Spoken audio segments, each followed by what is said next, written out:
Good afternoon, everybody, and welcome back to me, and welcome back to all of you, our regular viewers. And if you happen to have stumbled across this website, you are on a live afternoon safari, sunset safari here from the wilds on the 8 million acre Greater Limpopo Transfrontier Park. You've come just in time. There is a herd of elephants coming down to see if they can get something to drink here at the waterhole. A waterhole is a very strong word for this mud wallow that is sitting here. I'm just going to sneak a little bit forward just so that we can get a view of where they're coming, because I think they're going to chase the buffalo out of this pond here. Yep, there he goes. Just move in here so you can see exactly what's going on. There we go. Ooh.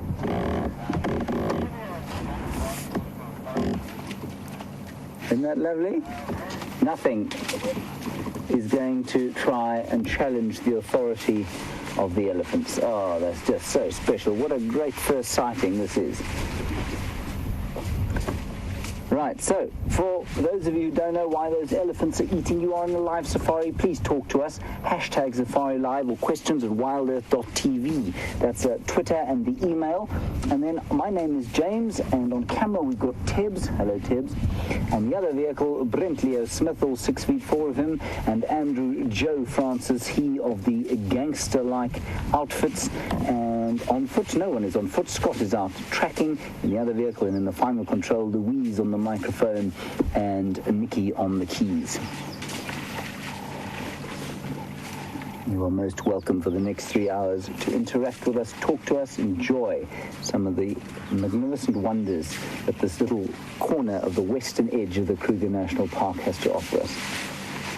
Look at those elephants, just loving it. It's about 33 degrees, 91 degrees Fahrenheit here. And that's not too hot for here, it's pretty good. The elephants just love that mud. There's another one coming in.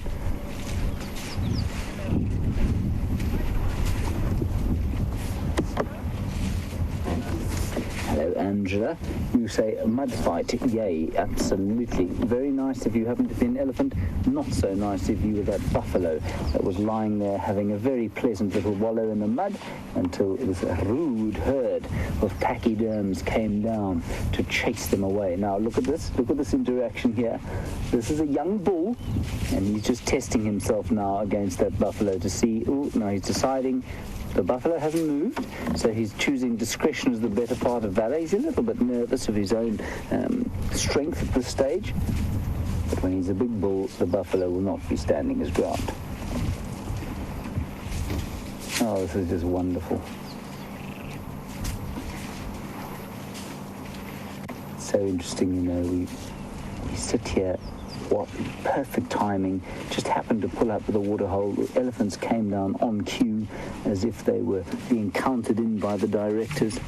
And it's so funny during that big cat week that we've just had where, you know, you so desperately want all the timing to work correctly because it's for, you know, US national television.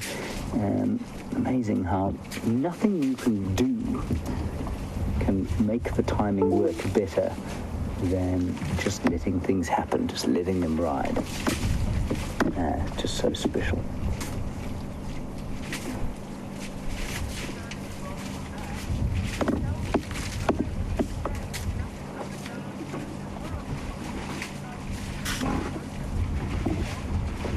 Thank you very much to all of you who are welcoming me back from my brief sojourn to Mozambique. It was a wonderful little holiday that I had there.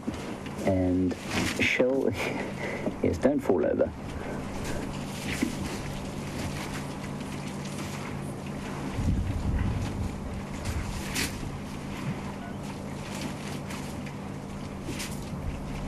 Now they're not just covering themselves in mud because it's fun. The mud plays a very important part in cooling the skin down, and regulating parasites. As I'm sure many of our regular viewers will know, but it's very difficult to escape the thought that they're actually having a really good time while they cover themselves in mud. Bit of a breeze coming up and some cloud coming in from the west. Maybe a bit of a storm later, nothing predicted, but of course predictions of the weather in this part of the world are notoriously inaccurate, verging on completely fictional, in fact.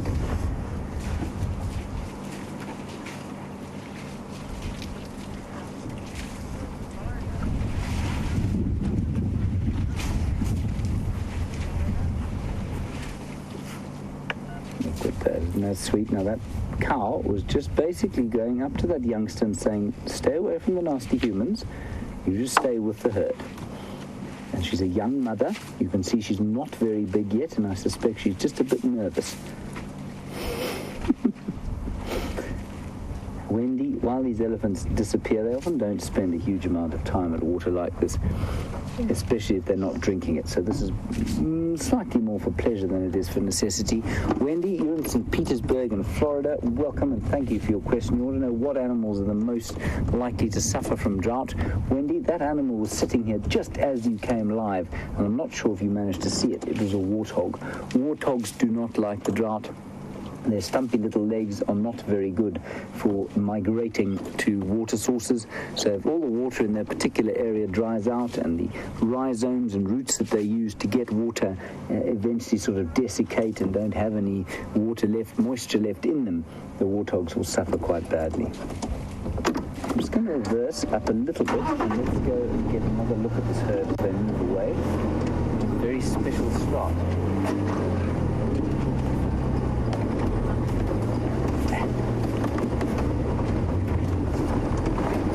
Those of you who are wondering if I've managed to lose a few inches of height while I was away, no, I haven't. I haven't managed to pack my blankets quite correctly yet. I'll fix that, and I'm off there. And there go the elephants.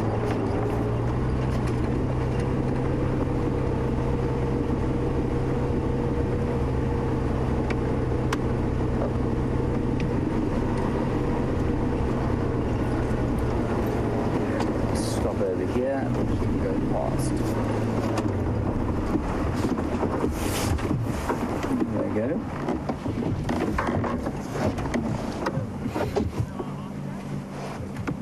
Hello Noah on YouTube.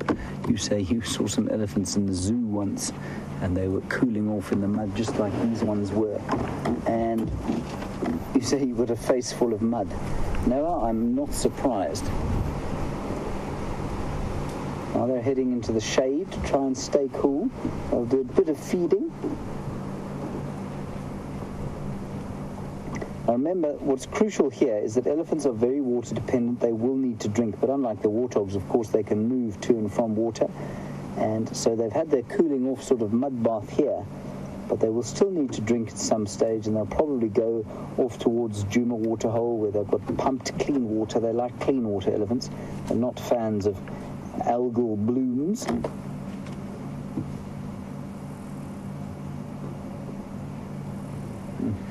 And you won't be able to hear them, but they're talking to each other. They're making those low infrasonic rumbles. That's what it sounds like to our ears. I've no doubt to their ears it sounds completely different.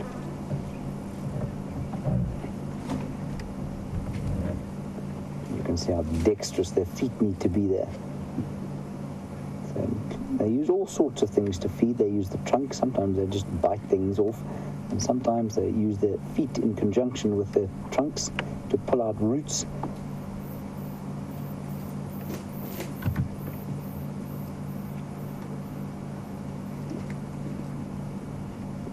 Bit of an argument going on there. I can hear them rumbling at each other. You can't hear them. They're having a very kind of...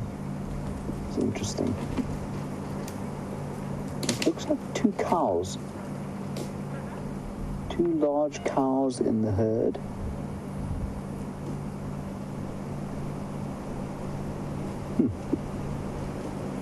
See what develops.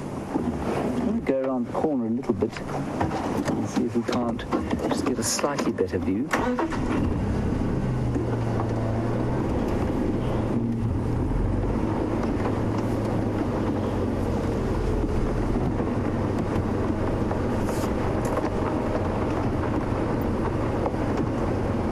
As I've said many times, it's very important we watch their behavior carefully. It's very important that we try complete trust with the elephants. So he's quite close to them.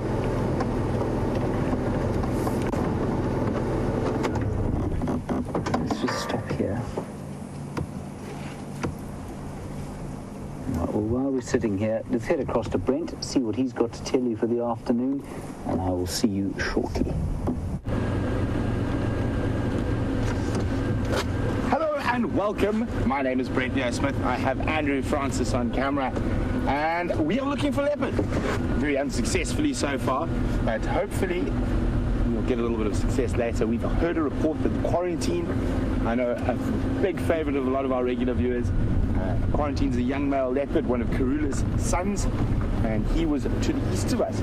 He got chased by a big troop of baboons, so there's a strong possibility he could be around our eastern boundary. We've done a little loop through there. It is hot, and we're going to loop back again, see if we can find some tracks. Other than that, nice to have James back. For you, not so much for me. He can be quite painful from time to time, as can I. But it is good to have James back. Hopefully he behaves himself on his first drive.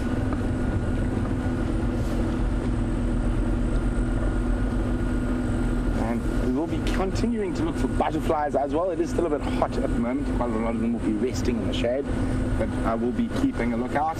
And hopefully we'll have some identification on those blue butterflies that we've been seeing, or two of them. We've sent them off to a butterfly expert for identification.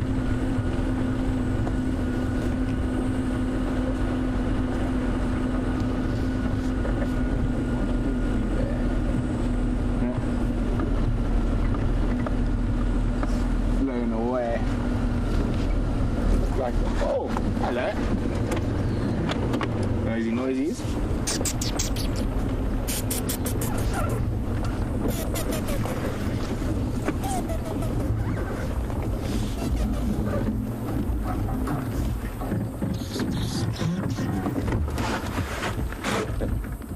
Gotcha. Here we go, little dwarf mongoose. Africa's smallest member of the carnivore family. A little bit to the left, Andrew. There.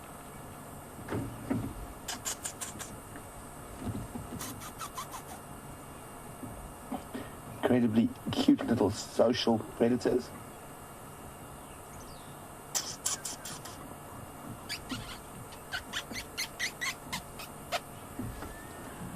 They're little guys.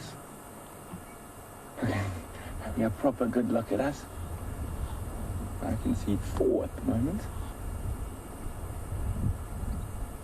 The wind's blowing from behind us, so they're smelling us as well.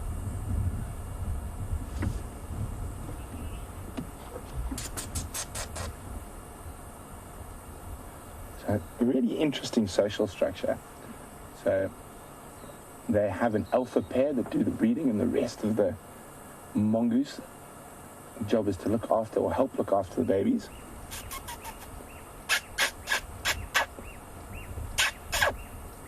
And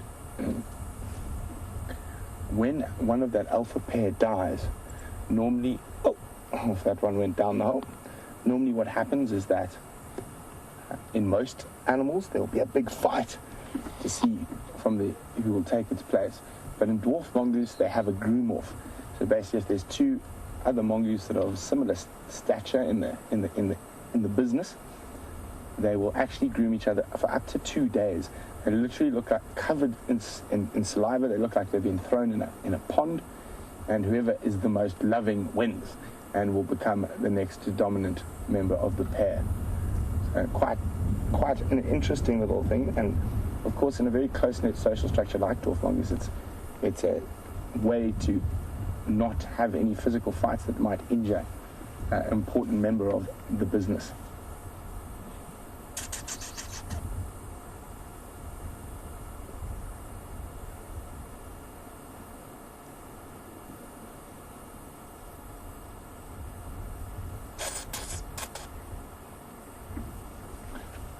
The wind is coming from behind us, so they are smelling us as well as looking at us, and they are very, very vigilant. Being this little, lots will eat you, But the biggest danger for them is death from above, predatory birds. And they will actually have different alarm calls for the different predators they see you. So there's a predatory bird, there's an alarm call that signals them to be careful from danger above, and then they also have different alarm calls for terrestrial predators as well, giving us the good sniff over. But we're going to continue on trying to find this male leopard, and while we do that, let's head off back to Commander Bond, who's still with those eddies.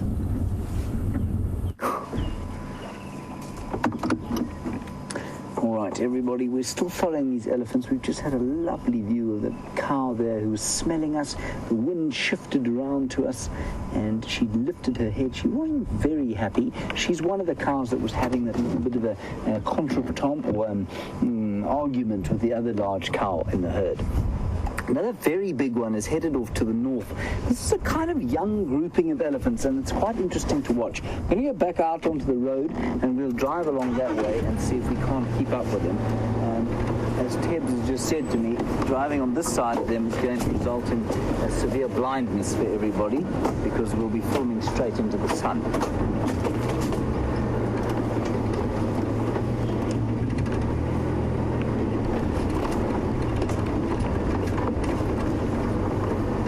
Just in front of us, if you just lift the camera a bit, we can see that kind of big grey cloud to the west. I don't think there's a huge amount of rain in that, but it is interesting that every afternoon these clouds seem to build up.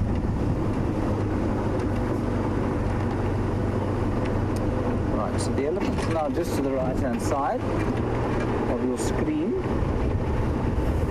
The buffalo has moved off from his water. Try and keep up with them. I'm not going to drive in there after them. They're not that happy, so we'll just try and head them off a little bit further up the road here.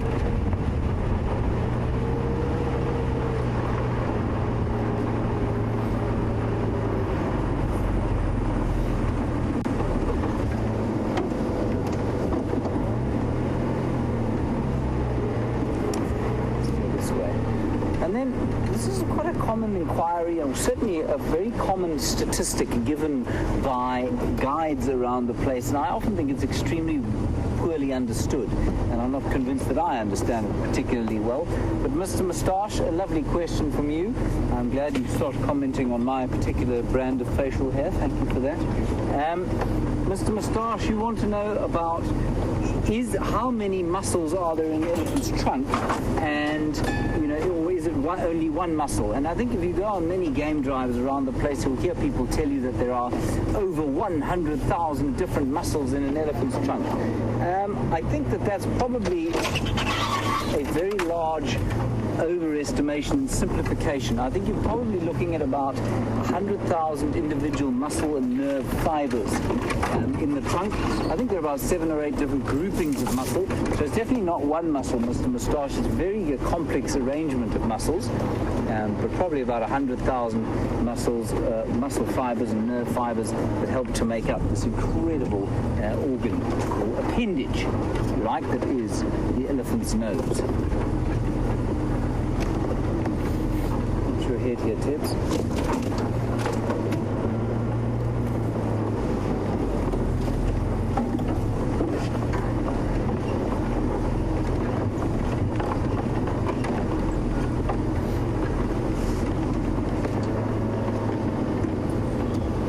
And this is an interesting one, we know so much about the individual elephants, at least the individual leopards, and lions of the area, not so much the hyena, although I know there's been some amazing hyena stuff of late, and even less the elephants individually. And Anne, you want to know if I recognize any of these. And I don't, but I was just thinking that the last young bull that came running up towards the herd, he had a very distinctive notch in the ear, and I'll try and find that one again. You can see they're all around here now. They're sort of to the right-hand side of your screen and then all the way around to the front And Anne, yeah, you can tell if they've got sort of a backwards-facing trunk like that one that has been branded Fang. You can tell if they're missing a trunk, perhaps, or they've got particularly odd skin, or they've got obvious notches taken out of their ears. But otherwise, it does become quite difficult to know individuals, and that's because their home ranges are so huge. So they do move enormous distances, elephants, and so sometimes they're here and sometimes they're just not. Get us into a slightly better position. They've changed direction again. If I start to suspect that they're moving in different directions because we're getting, or they're just a bit nervous of the vehicle, then I'm afraid we're going to pull out. Let's just try and get into the clearing around there. The elephants, you can see, have made such an enormous mess here. They've pushed this tree over, they've pushed over hundreds of trees in this area, and it makes it very difficult to try and navigate your way around the place without making an enormous noise or damaging the Land Rover.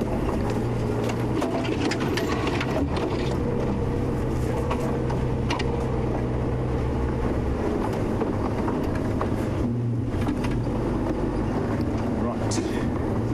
Let's get in here.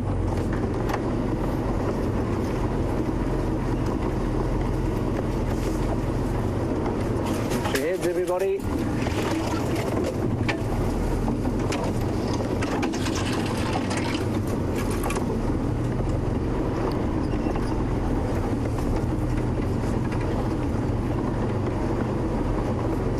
All the way through this little clearing. And the elephants now moving down around there. There's another one just up here. I think those ones are moving away from the vehicle. They've done sort of a 90-degree turn. So I'm not going to follow them, but there's a big one up here. And we'll just have a look at her.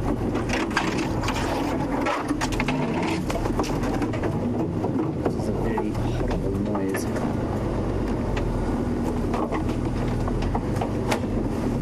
Easy to just sneak.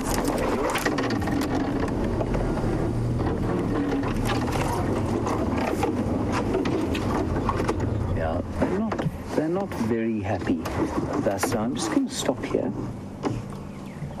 and we'll watch this elephant for a little while.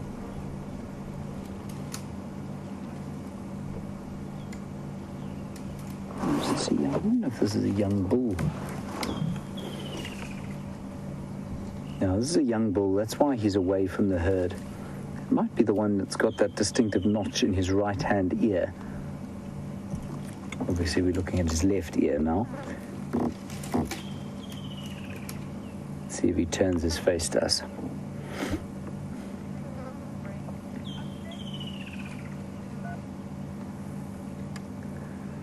All right, well, while we wait for him to turn his head to us, let's link over to Brent, get an update from him, and I'll see you just now. So this is the area where that leopard was rumored to have run across. As I say, I don't believe many rumors we hear in the Sabi Sands until I can either see the tracks or see the animal. I've been on many a wild goose chase following a rumor.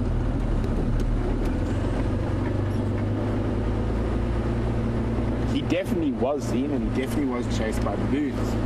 But how far he ran, that is the question. Whether he ran all the way to our boundary, I can't see any tracks, unfortunately.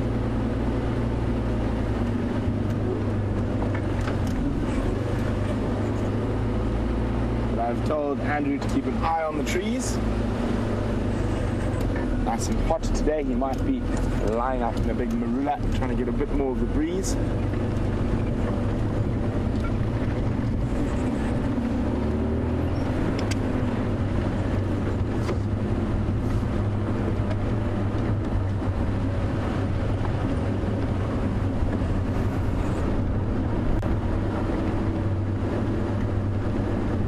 Really great to catch up with the quarantine man again. Haven't seen him in a while. And there you go. Andrew's showing you what looks to be a large storm building. Hopefully it stays away for the duration of the safari.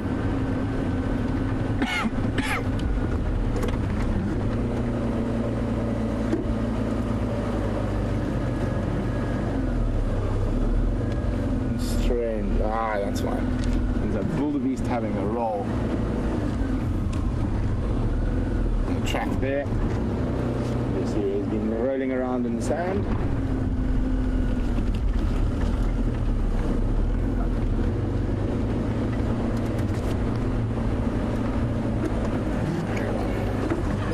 So something next to it.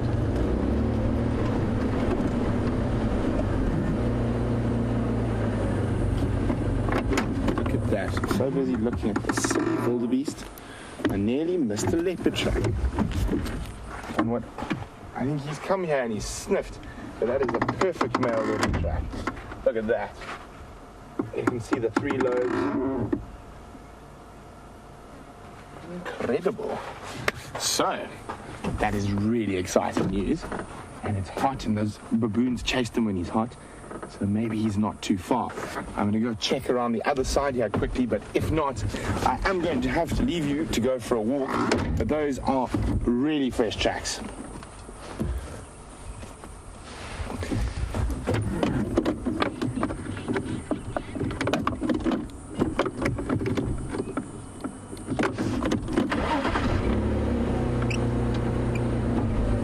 And going straight into Djuma. Nice to see tracks going straight into Djuma, rather than straight out of Djuma.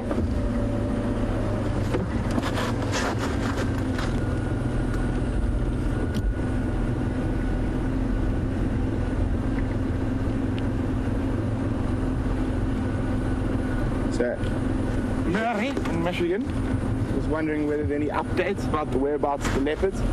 Well, Mary, yes, there's one across the road 2 hours ago or so.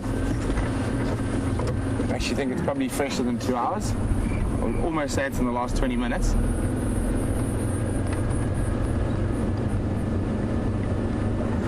I'm going to call it on the Game Drive channel quickly. Stations Gonzo Wanonengwe head west across Cheetah Cut Line, probably 60 meters from junction with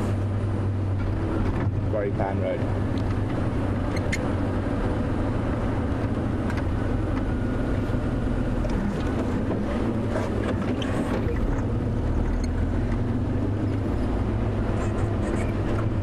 So we're going to go across to James quite shortly, because I am going to have to go walk to get the best chance of finding this leopard. But let's just check around the next corner.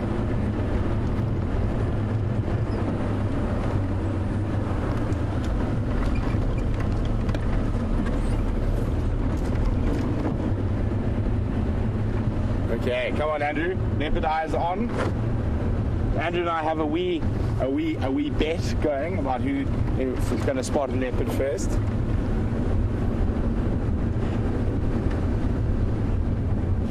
I think it's definitely going to be me.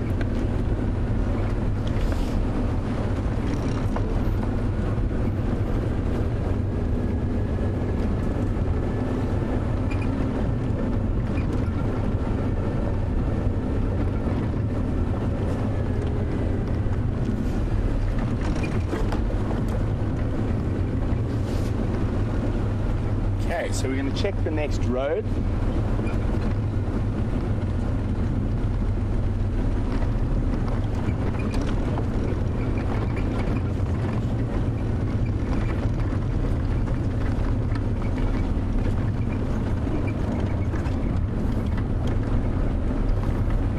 Guess about where those tracks came out or would be coming out, and if nothing, then I'm not sure. I definitely will have to try and get on foot. It's going to be the best way to find this leopard.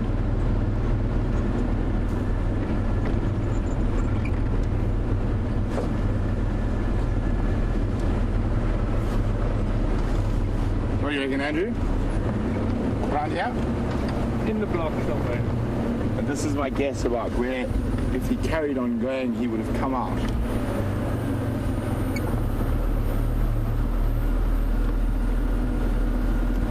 So we'll slow down, check every little bit of shade.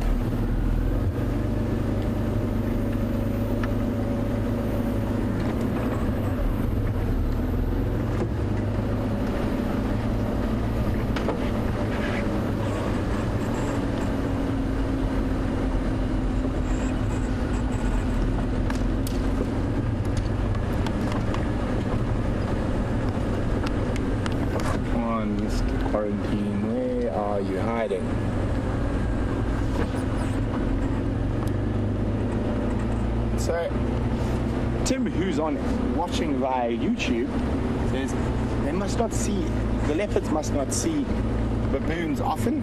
He's never seen one on drive. They're around, Tim, just not really around Juma and Arathusa. You need bigger drainage lines with bigger trees for them to sleep in. That's why we don't see them, but they do forage in and out. There's a big population on this property to the east of us, and we do see them on Chillicut line very occasionally.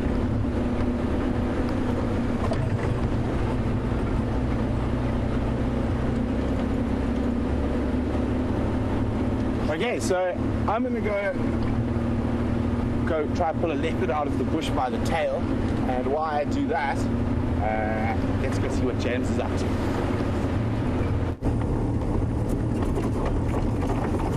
Right, so Leo Smith is now hunting leopard. That is very good news. And if those tracks are anything to, if what has been said about them can be believed, I think we stand a pretty good chance of seeing Quarantine today, and that would be wonderful.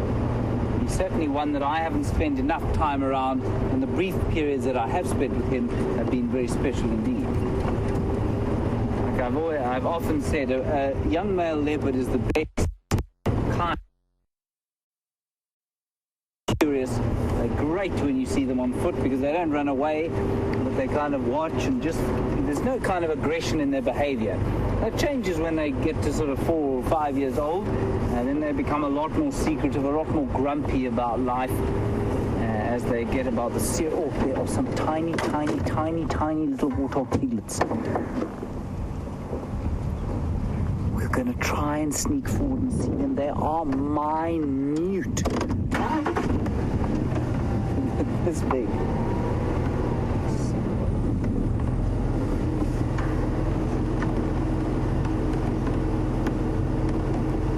There they are. Tibbs, they're just in there. They'll be behind their mother somewhere. I'm just going to wait here. Can you see the two of them there? I can't see the very little ones. Oh, the very little ones are just in there somewhere.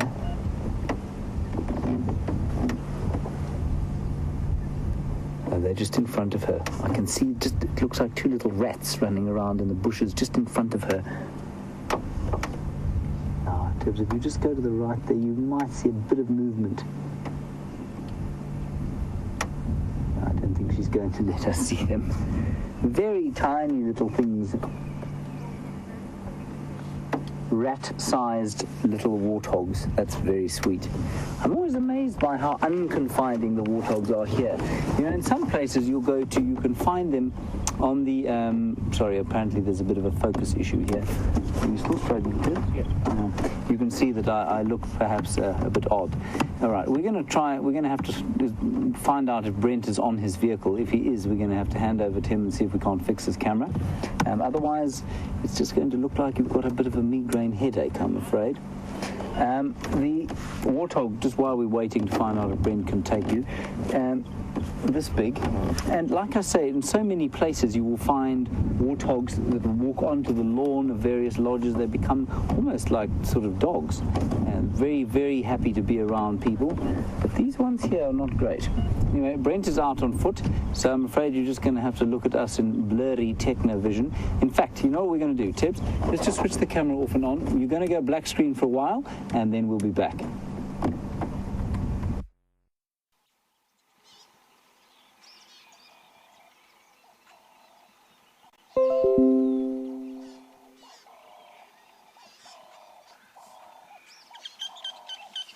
Let's see if it carries on. If it does go blurred again, now what we'll do is nip back to the camp and get the walking camera, and that will hopefully see us through.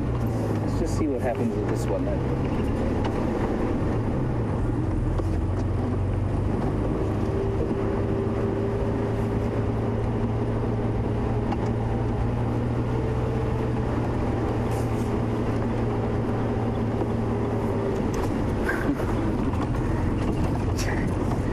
Genevieve, you're in New York, and you say Tebs is doing a fine job since his arrival. I have to agree with you. And Genevieve, you want to know if Tebs has got a nickname. Tebs, no one's given you a nickname. Tebs is pretty much a nickname in itself, isn't it?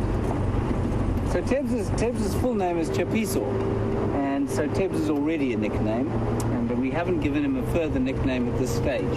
Perhaps one will come. Some people are just not prone to getting nicknames. I'm one of them, thankfully.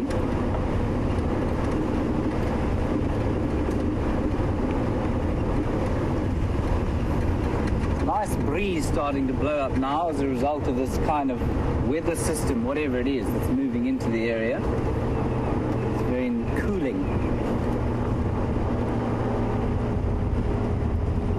Right, so I think what we're going to do now is pop off towards the Juma Dam.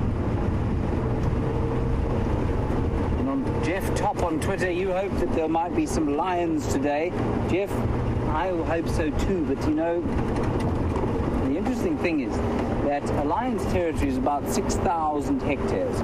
We operate on about 1,500 hectares. And that means that there are only going to be lions here for roughly a quarter of the time. They'll come on for, maybe 1 or 2 weeks at a time, kill something, lurk about here, mark their territory, and then they'll probably move off again.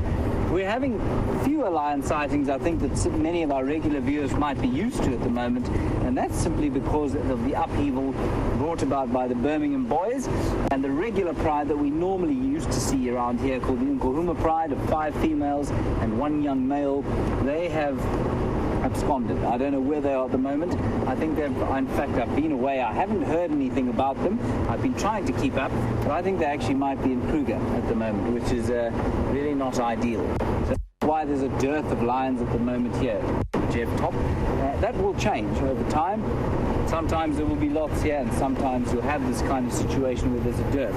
But what is nice about the fact that there aren't any lions, if you can look at it like that, or that the lions are spending less time here, is the fact that we have those wonderful hyena dens, where the hyenas are feeling very comfortable around here, so they're being very confiding, where they're spending extended periods at the dens with the adults and the babies, and so we're getting that amazing viewing that we wouldn't necessarily get if there were more lions around.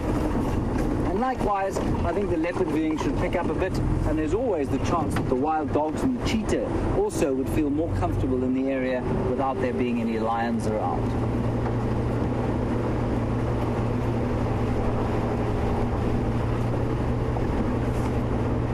Right, so our plan, like I say, is to go towards another waterhole, see what we can find there. I might just get an update from Arathusa and find out what's going on there at the moment. I know they had Karula on Simbambili this morning.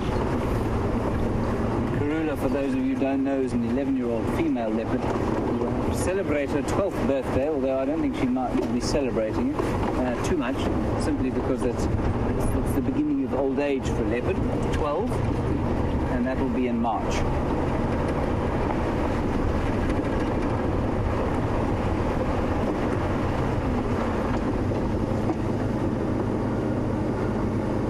Bird.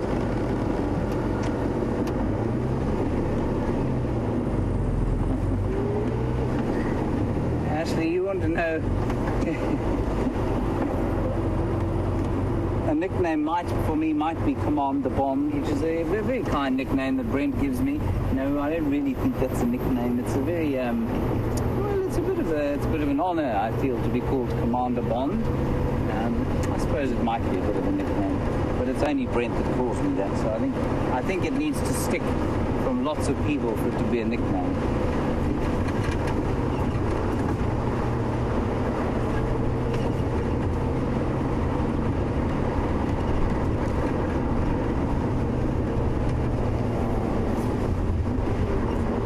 Now, Pamela, you just joined us, and you want to know if I think we'll see any more elephants today. Pamela, we might.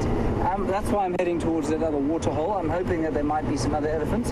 The elephants that we did see were sort of heading up in this direction, and so with any luck, they'll pop out here. If not, that's why we're heading towards the Juma Dam and the Gallagher waterhole, which is just behind the Juma Dam. Also, just before you left us last time, we were looking at that elephant bull trying to decipher for Anne whether he had any obvious markings like that tear in his ear. And he does. It was that one that has a very obvious tear in his right ear. Young bull, probably 17 or 18 years old, starting to spend less and less time with the actual herd. I think he'll be one to watch. Of course, his ears will change with time. Some of the cuts will heal. He'll get more rips and tears as he gets older. So while that is quite a nice way of sort of identifying elephants that you see regularly, and were he to disappear for a few months and then come back, you couldn't necessarily be sure that it was the same one. Elephants, very difficult to kind of really keep a handle on the individuals.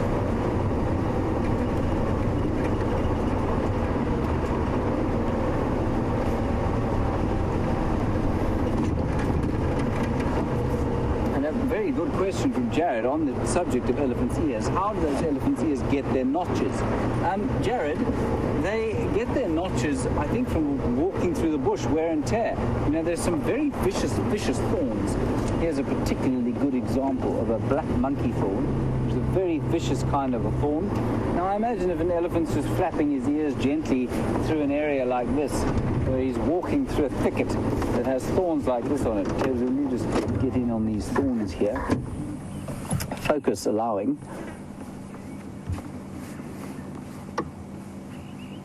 And there we have the black monkey thorn. Now, I mean, that will tear your hands to pieces. So I think what happens is that the elephants walk through areas like this. Sometimes they run quite fast.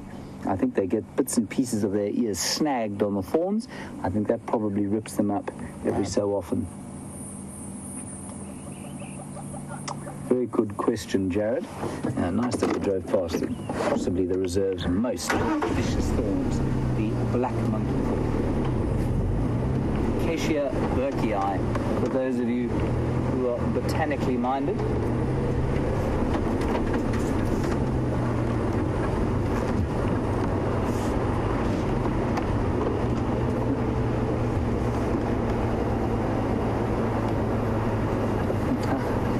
This is, of course, a wonderful question, and one that I forget to address because we get so familiar with broadcasting from the same place. And Coogan and Joao, you're watching on YouTube, and you're saying, what country are we in and what part of the world?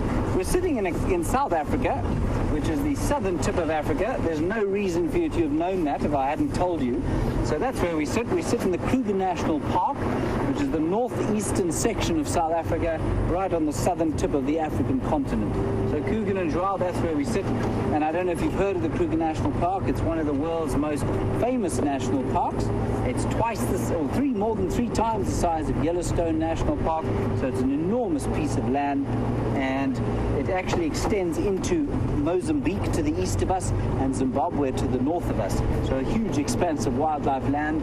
And if you were to zoom in a bit closer to that, we're on the western side of that area in the little reserve called the Sabi Sands, and a small section of that of about 1,500 hectares, and if you're operating in acres, that's about 4,000 acres. Thank you, Coogan and Joao. I often forget to just kind of orientate people, and that's a very good point.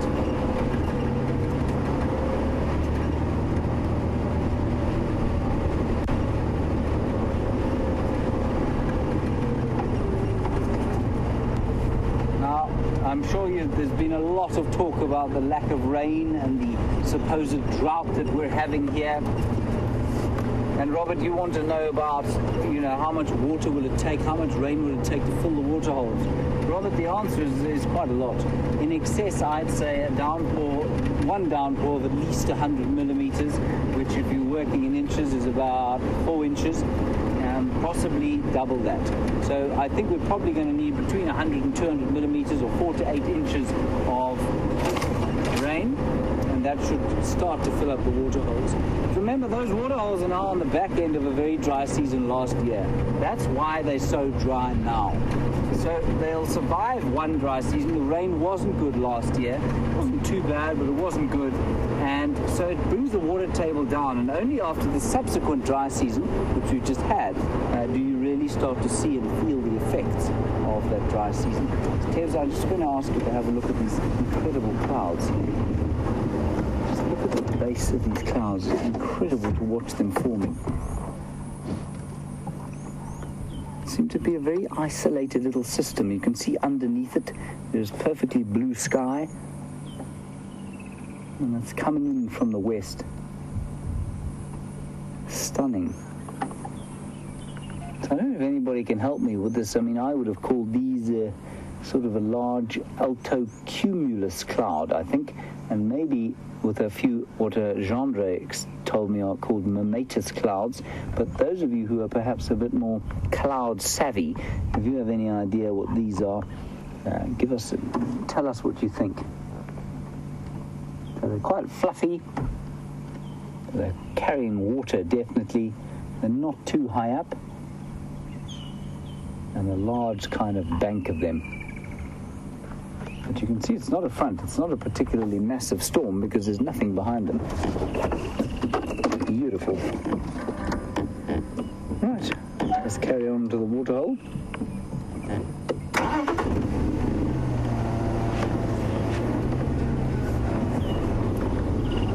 Before we do that, there's some wildebeest up ahead, and I believe that there are 7 young babies now, one of whom, unfortunately, was eaten by lions the other night.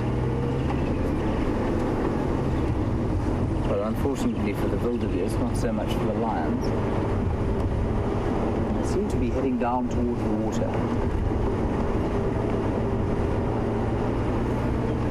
So let's see if we can make Wendy just roll gently in there so they don't run away. There they are. Very sweet little ones. Aging Wendy's making a roll. We're going to have to just drive slowly around the corner.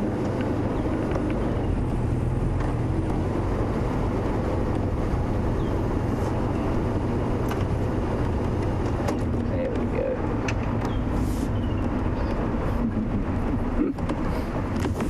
Help me to count them, everyone. I can see 1, 2, 3, 4. I only see 4. Tibbs, how many you got? 1, 2, 3, 4, 5. 1, 2. 3, 4, 5, maybe 6. I think there's 6. You might even be able to hear them going meow, meow.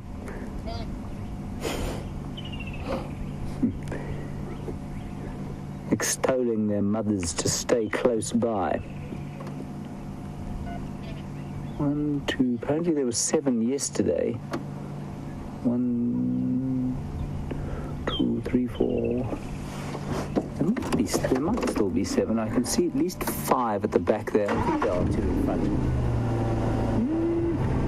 Not sure. Let's go around the corner and have a look.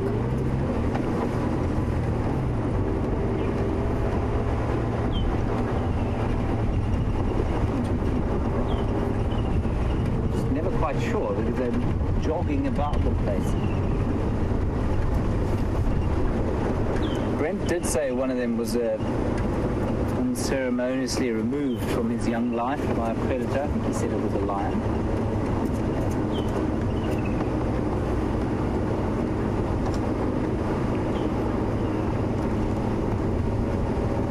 Two sticks line nests apparently. I think they took 2 calves. Very nasty of them. Now we've got them here. So we've got 1 at the back, 2, 3, 4, 5.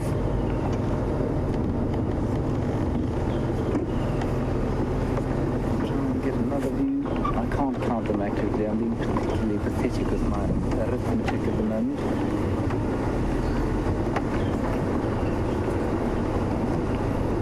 We'll probably get a better view when they're down at the water.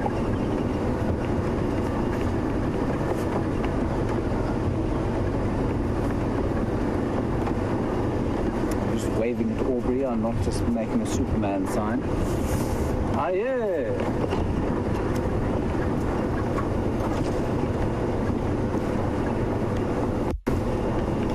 Now they're all in the clearing. We should be able to get a decent view.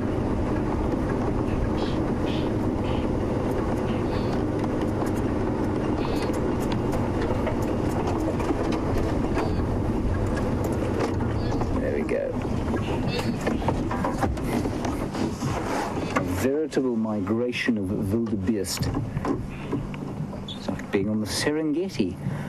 1, 2, 3, 4. How many can you see, Tebs? 2, 3, 4. I've only got 6 here.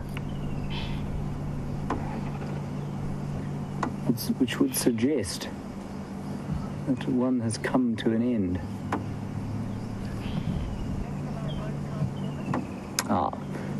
The directors have managed to count 7 from where they're sitting.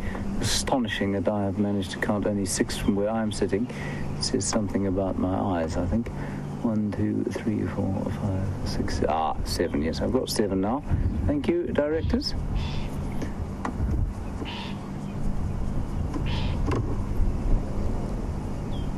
Very sweet.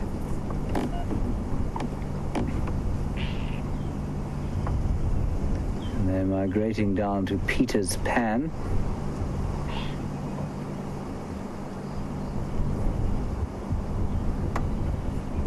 Where they'll go and have a drink. Now, wildebeest, of course, are designed to move to water, so they can, as long as they've got sufficient space to see what predators are trying to come and eat them, that's why they like these open areas, they will be able to move huge distances to and from the water that they need to drink. Let's just go and get a bit closer there. You can see the little ones getting down. I suspect that the water in that pan is pretty rancid at the moment. I'm not sure if the hippo is still in there. Let's go and have a look. For those of you who are perhaps new viewers, you may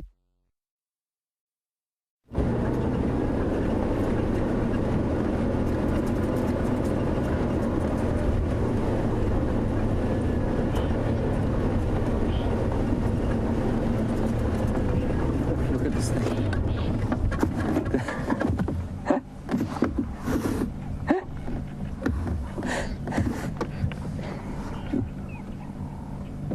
If you were a baby wildebeest, that is how you become eaten, by running away from your herd into a clearing. That's very sweet. Right, let's sneak a bit closer, see if we can't see the hippo.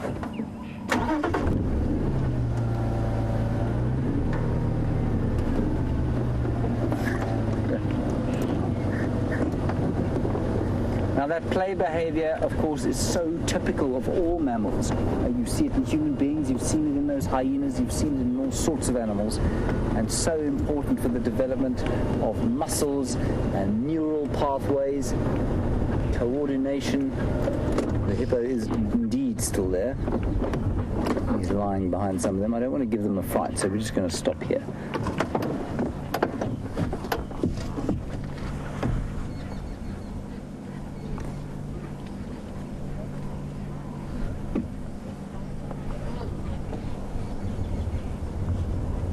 Jane and Tammy, you've managed to find 8 wildebeest calves here.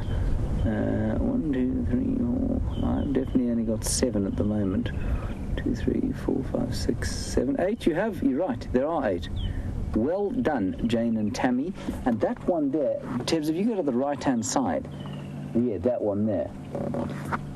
That looks to me like the newest one. It's obviously an impala coming up behind. That's not a baby wildebeest that was born with horns.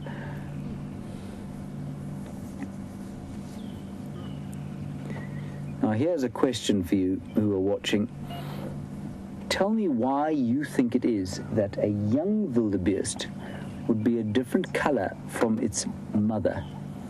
Why have this kind of reddish or kind of liver brown color instead of the much more dark charcoal black?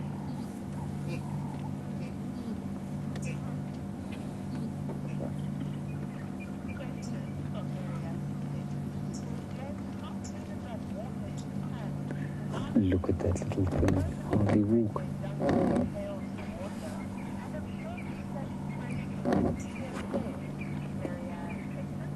Marianne in Texas, you ask a very valid question about the status of the water here, with the hippo lying in it, and as you rightly state, Hippopotamus are renowned for spraying their dung all over the place. And what is the state of that water, you want to know?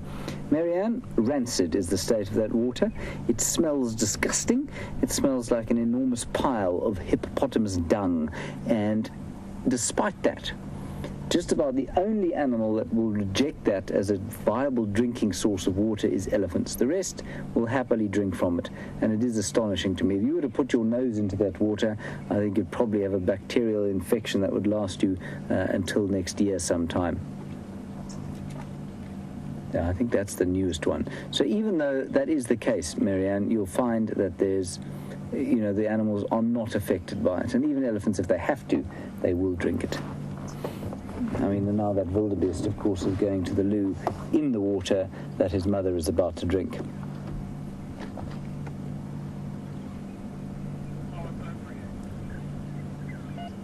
So they really are not affected by these sorts of things.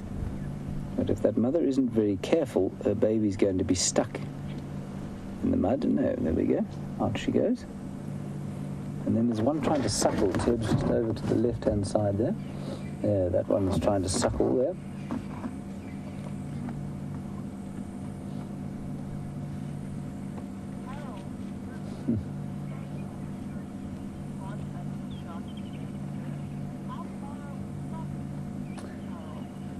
Carol in Missouri, if you tune in next week, I will be able to show you a picture of Pete's Pond at Mashatu if I start driving now.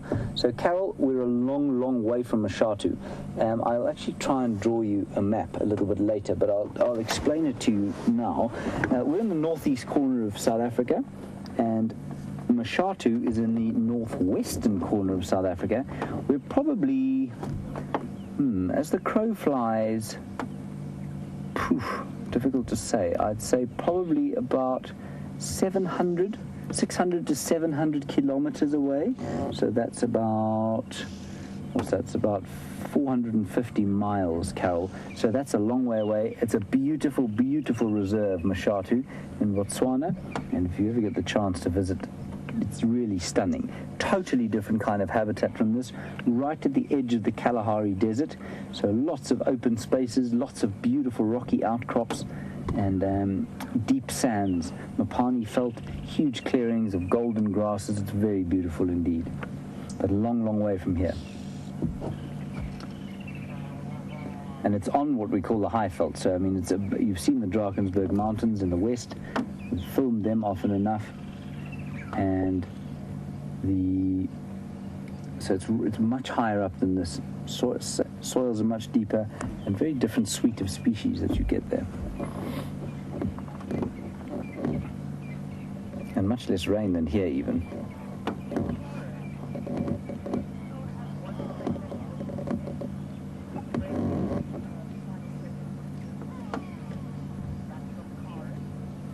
Now, Karen, I don't know how to answer your question. You say that yesterday Brent saw one more pregnant female, and you want to know if she's still around. Karen, I'm going to have a look-see with my powerful binoculars. I can't see any obvious candidates. There might be one. No, Carol, I would say we're probably pretty much done here. 1, 2, 3, 4, 5, 6, 7, 8, 9, 10. No, I think, Carol, I'm going to say probably not, except for that one there. Yeah, maybe that one. Tebs, if you go to the left of the next one along, that one there.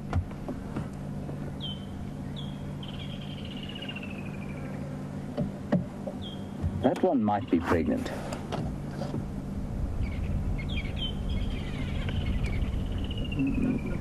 Yeah, that could certainly be the last remaining pregnant one. Well, she may have just given birth. But she does look pretty round. And And it is just amazing to me how these little things are already up and about. Yes, they're lying down now, but they're running about. The oxpeckers are on them already. They're starting to graze a little bit even after just a few days. Thank you very much for your explanation of a thunderhead cloud, or what we'd call a cumulonimbus.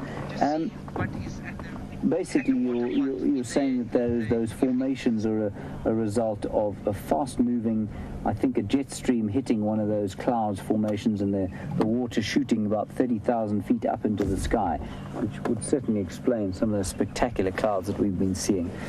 We're going to, I'm afraid, we've got a link. What?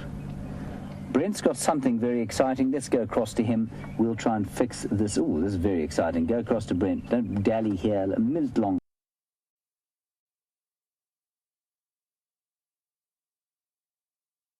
So we're heading towards, and then we called Scotty. Scotty went to stay on the tracks, and we decided to just do a bit of educated guesswork. And we looped ahead, and we saw Andrew spotted a duiker run out of the bush, and we decided to just have a closer look in this area. And there we go. Hopefully it is Mr. Q.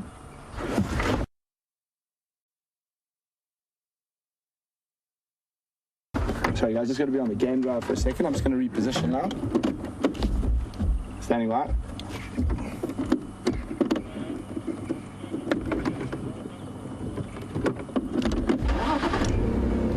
These lullabies at the moment, just grooming.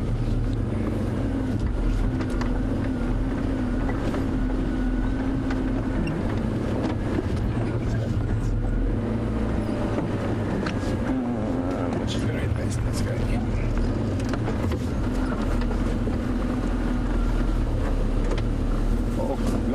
I haven't seen him in so long. This is Mr. Quarantine. He has definitely got a lot bigger and a bit darker. Why don't you guys double check for me?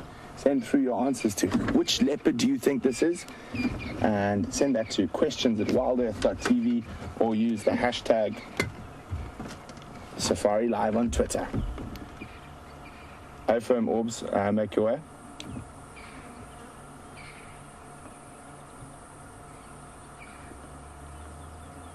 So if it is Mr. Q, he's got that very distinct, almost landing strip along his back, a very distinct spot pattern. I haven't seen him in so long. I don't know if I can remember his facial spot pattern.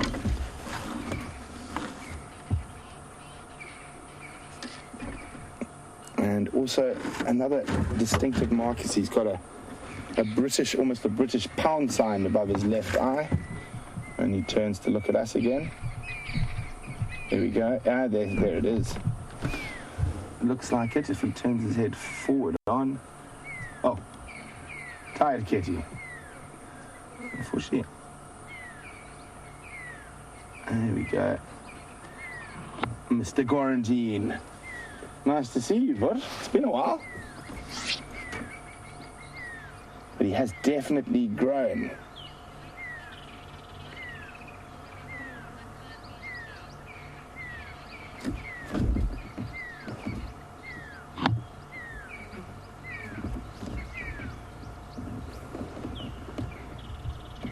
So, here we go, Susie. This is for you. Susie said, we have to see Quarantine. He has to return my heart, which he stole a while ago.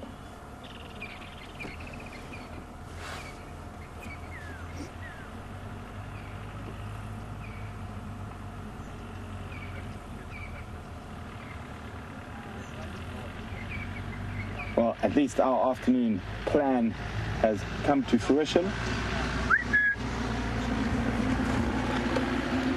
Scott, behind you.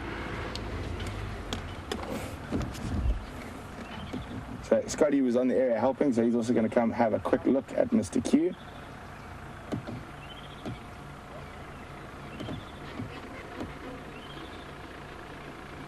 Look how much bigger his neck is than the last time we saw him. Hey Andrew, he's got so much bigger. And I saw those tracks on the road, they're almost probably indistinguishable from an adult male leopard now. We're starting to get those jowls the male leopard gets.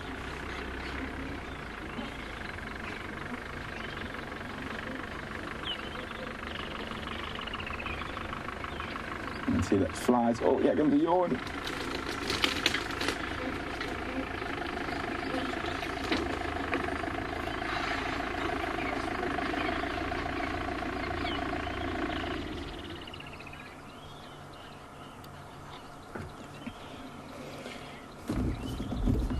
Deer on YouTube is wondering whether Quarantine Male is the one who hisses at the cars. And no, dear, that's his brother, Kunuma. Is Mr. He hisses a lot at the vehicles.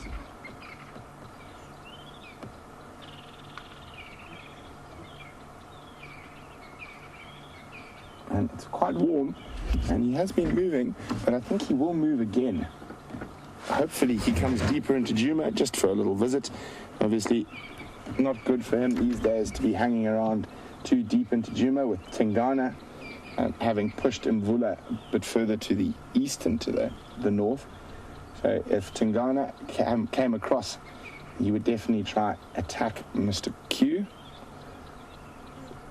I'm going to try reposition us again so we can have a look at his face. But Murphy's Law, as soon as we drive around, he lies flat and faces this way again. But worth the try.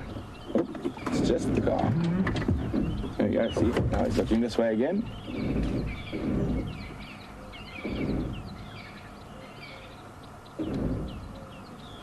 You can see on the back of his ears, he's got quite a few ticks. There's one there. Also on the inside of his ears, and you can see how the biting flies have really affected the edges. And that specific species of fly that does the biting is called a stable fly. And it bites, oh, here comes another yawn. Oh, big one. It bites people as well as, but it favors sort of domestic and wild livestock. And a lot of people who have pets will know about that, with his ears being the ears of dogs and cats being very badly bitten, especially if you live in South Africa. And unfortunately for Q, there's no one there to put cream on his ears.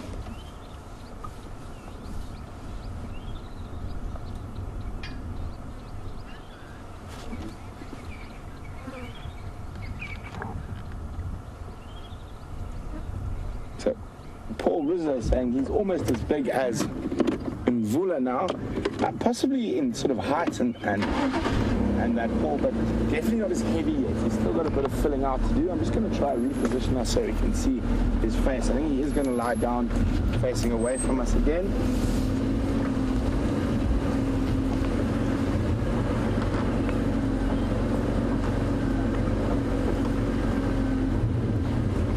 Now look at that. How's that for camouflage? And just to let you know who won the little bet between Andrew and myself, it was me, just in case Andrew starts spreading some rumors.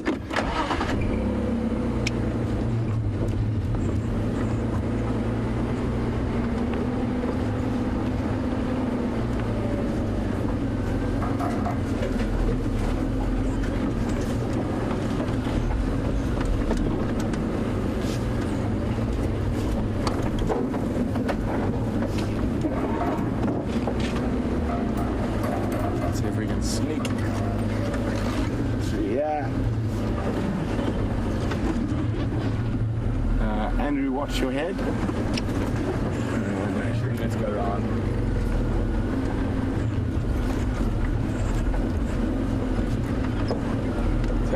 So, Scott is still wondering how we found him, but we're not telling Scott. He's cackling away behind us in the tracking vehicle.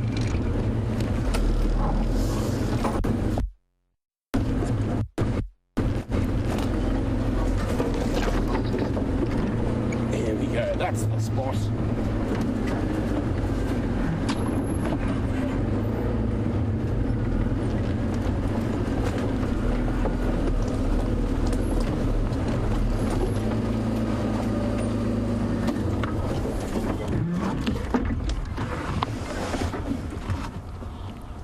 So a lot of our viewers go really into depth with their spot patterns, and they say can see a Morse code and a stick man on his face.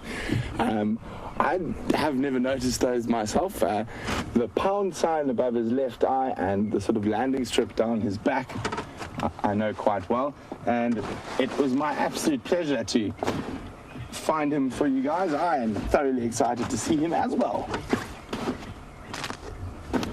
So excited, I think I might have to take my camera out of my case. Don't forget to snap some screenshots and share them on our Facebook page, or you can share them on Twitter by using the hashtag SafariLIVE. Our Facebook page is SafariLIVE. And I think this leopard's so popular, he's even got his own Facebook page, so you can look for that as well, the Quarantine Male Leopard.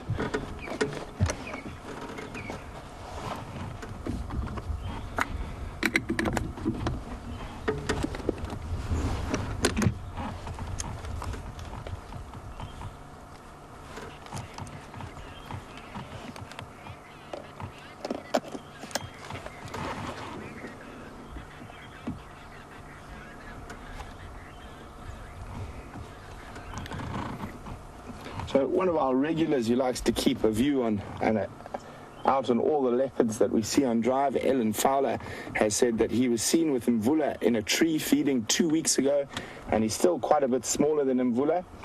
I think probably from a height-wise he's very similar now, but definitely does have quite a lot of filling out to do.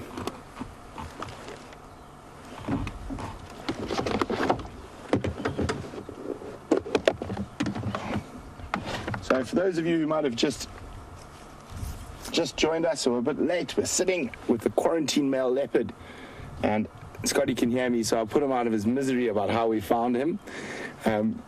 So as we were driving along here, we left Scott on the last tracks to go follow up. Andrew spotted a grey duiker come running out of the bush, and it definitely wasn't running from us, so we just decided to drive off the road a little bit here and have a look, and we spotted him sleeping under this peltaphorum.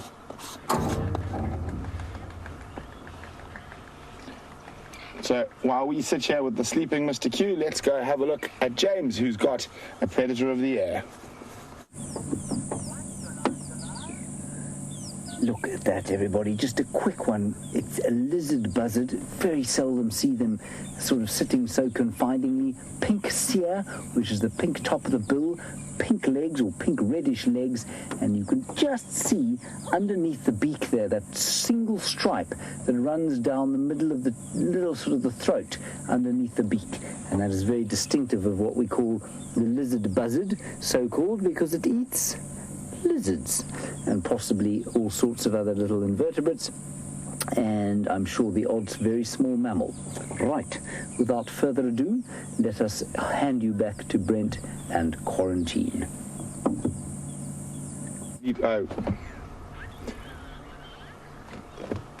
Welcome back to this very flat cat. And I said I think he's going to be sleeping for quite a while. I'm hoping he's going to head off for a drink at some point. There are quite a few pans around. I wouldn't recommend drinking out of the very manky Buffels Hook Dam at the moment, with all those rotten tilapia.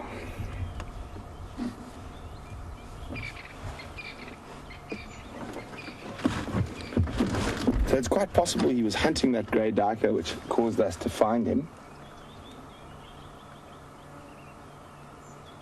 So after we saw the grey duiker, we then heard cisticulars alarm calling, tiny little birds. Unless you're a birder, they're generally referred to as little brown jobs, and they were alarm calling as he was moving through the bush, which also gave us a good indicator on where to look.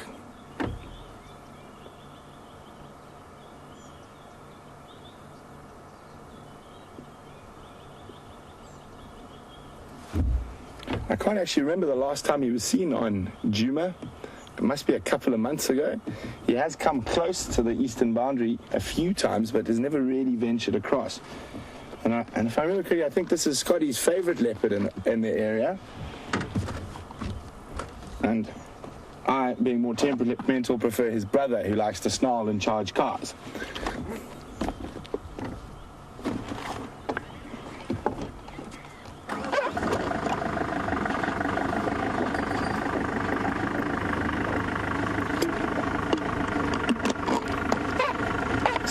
Vanessa G, who's watching on YouTube, would like to know how old the quarantine male is. Vanessa, I'm going to hand that on to some of our viewers who are far better at the exact age, but he's around 3 years old.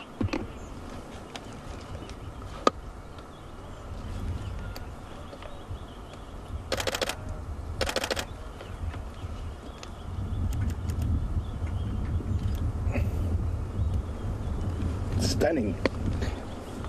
He also seems to have gone a few shades darker.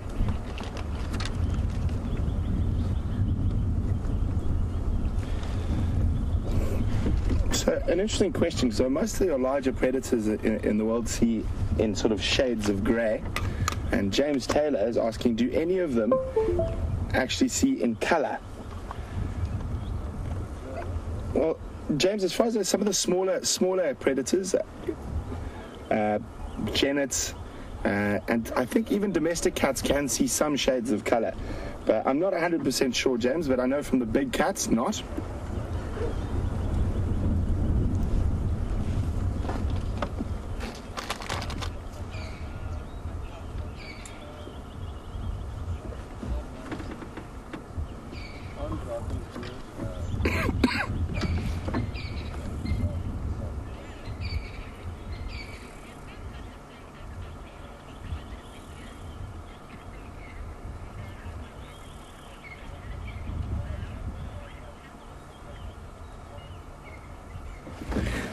Lael from Washington would like to know whether there's such a thing as identical twin leopards, and will they have the exact same spot patterns?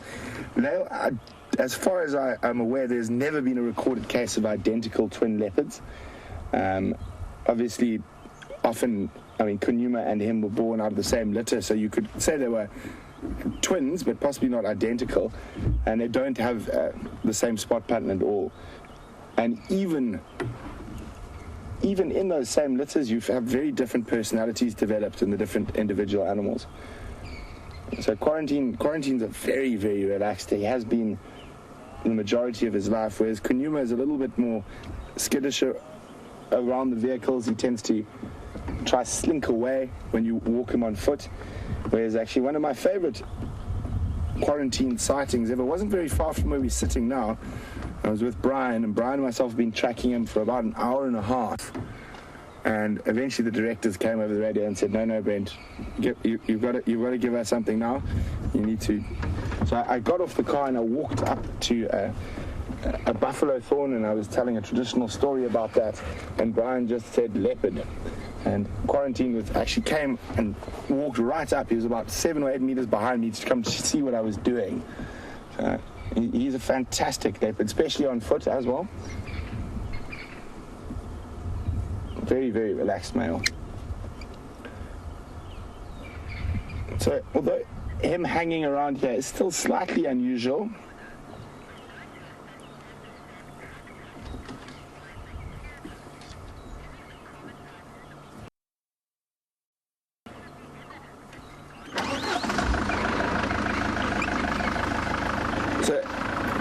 we'll continue that discussion a little bit later about how unusual it is for Quarantine to still be in this area.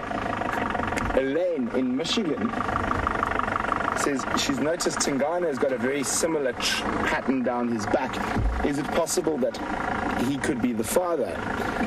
It is very possible he could be the father, just because I think Karula did mate with him before these guys were born. That was before my time here, so I can't be certain. And leopard females will mate with multiple males before giving birth. Any male that possibly might come into contact with their cubs, so they all think that they're the daddy. But it is possible, but judging from a spot pattern, sort of a very similar spot pattern, is highly unusual.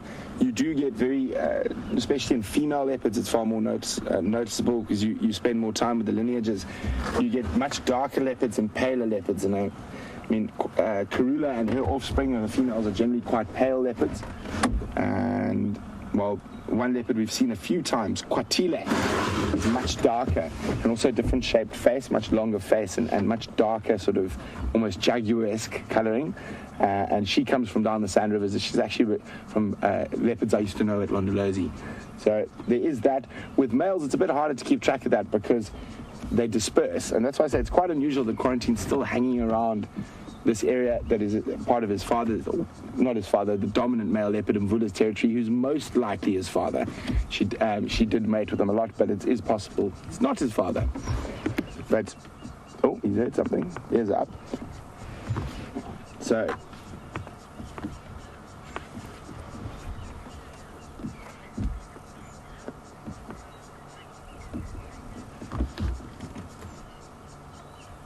no, false alarm. Sorry, I've lost my train of thought there. So yeah, normally by this age, around 3, he would have dispersed and he would have moved quite far from his natal range. His brother is moving further and further away than he is. Oh, here comes a nice yawn. Oh, I should have picked up my camera. I was too slow. Hope you guys caught some screenshots of that.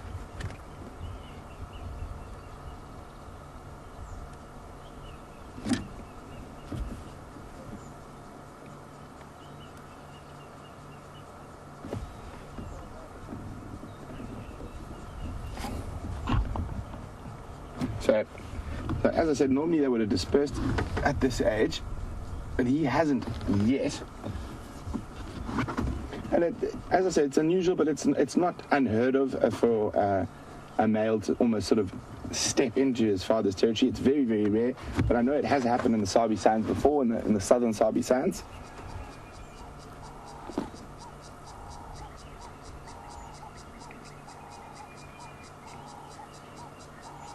I was trying to decide whether I should flop over.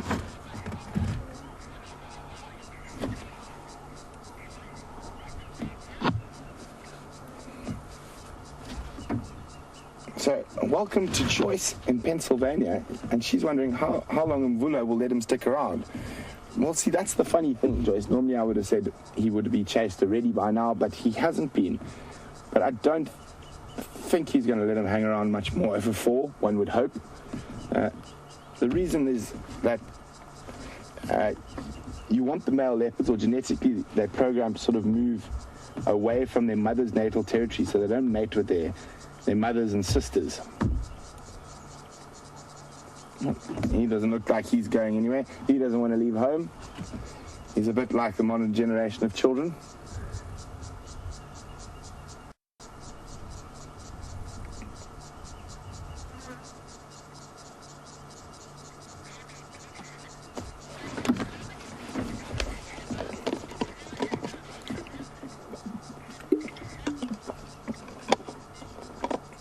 So, Tammy Peterson's wondering, how many different leopards do we see on Djuma, and who is the largest?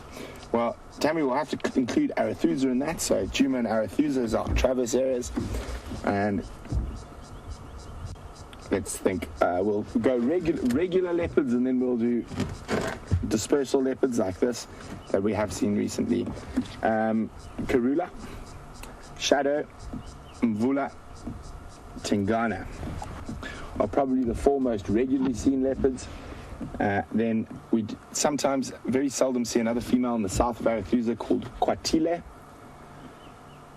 And then we've seen another female in this area as well, Shiluva. The Anderson male right on the border of Arathusa. And then, who am I saying? Quarantine, Kunyuma. And then there's a very unrelaxed male leopard that comes in from the north that I've seen once. So it's about 10 in total, but that could change tomorrow. We could get a new leopard, a new dispersal male, you never know. And that's the most amazing thing about working in an open ecosystem like this. Around 8 million acres of unfenced wilderness.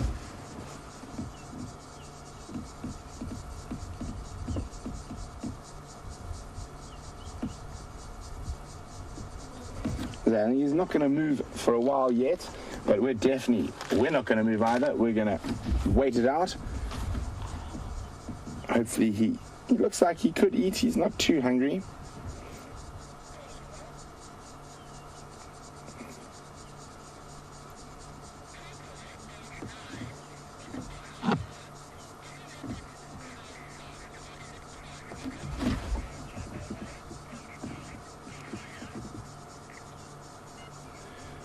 So Petra, who's 9 years old from Ohio, hi Petra, would like to know, is a leopard's...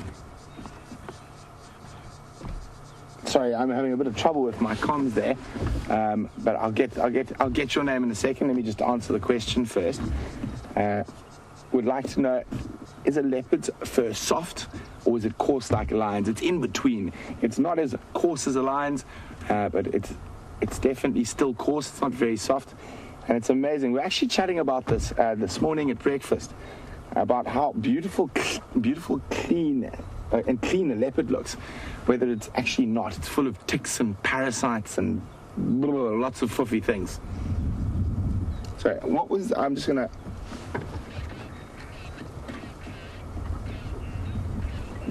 From KK, or Kiki, K-E-K-E, I think it's Kiki. So, Kiki, I hope that helps your question. So, guys, just going to be on the Game Drive radio, getting the guys in here.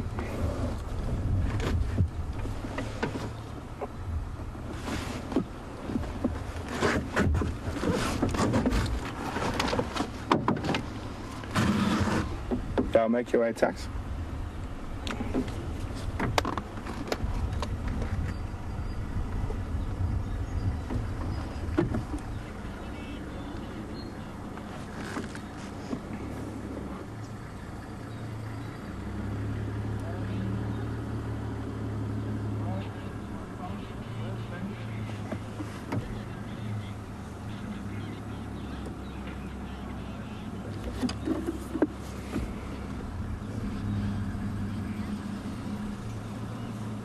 So a big welcome to a new viewer, Honda, who's watching via YouTube.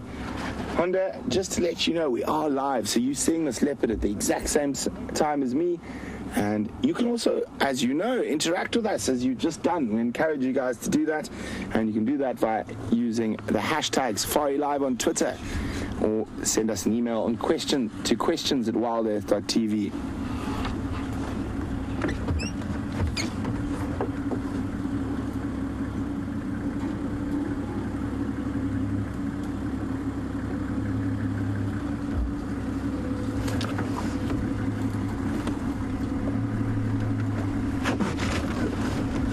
As I've just said, he doesn't look too hungry, but he definitely looks like he would hunt.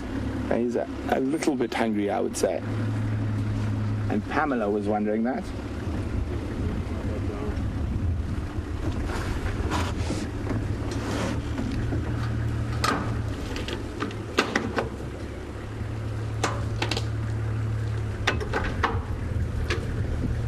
Look at him sleeping in the shade. It's probably around 90 degrees Fahrenheit at the moment. So really, really warm. And how amazing is this? We're back. Get to see Mr. Q again. I haven't seen him in months. And Tax from Vuyatela is joining us. Also coming to have a look at this beautiful male leopard.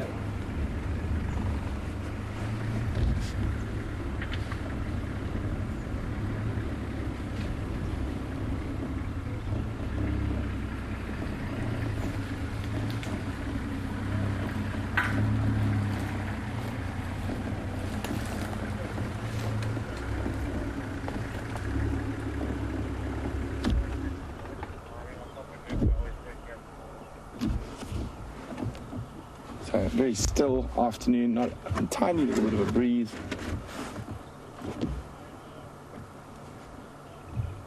And he's found a nice, cool, shady spot under a weeping wattle. And it is called a weeping wattle due to a tiny little insect at the end of the dry season that feeds off it. It's called a Tipuana spittle bug. And it basically inhales sap at a rate so quickly, it's almost unimaginable, and it excretes it just as quickly, and it excretes almost pure water. So sometimes these trees give the impression that they're weeping or it's raining when you're lying underneath them.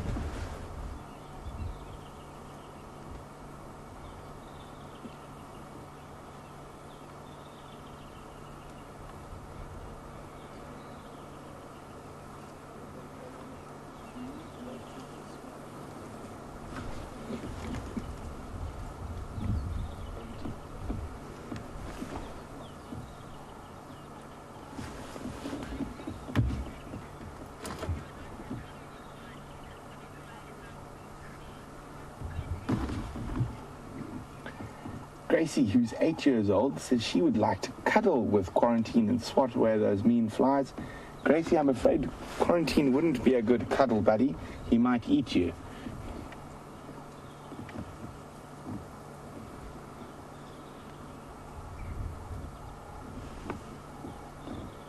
And we are hoping a little bit later on the sunset safari he moves off and maybe goes on a hunt or goes for a drink. There are some pans close by.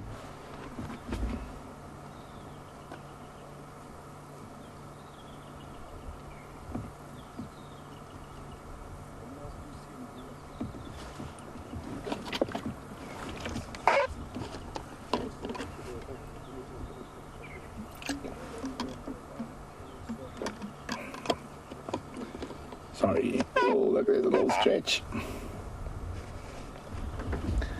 Cats, the big cats are quite funny when they stretch. Sometimes it almost appears that they're giving themselves a hug. So there you go. You don't need to cuddle with him, Gracie. He cuddles him with himself.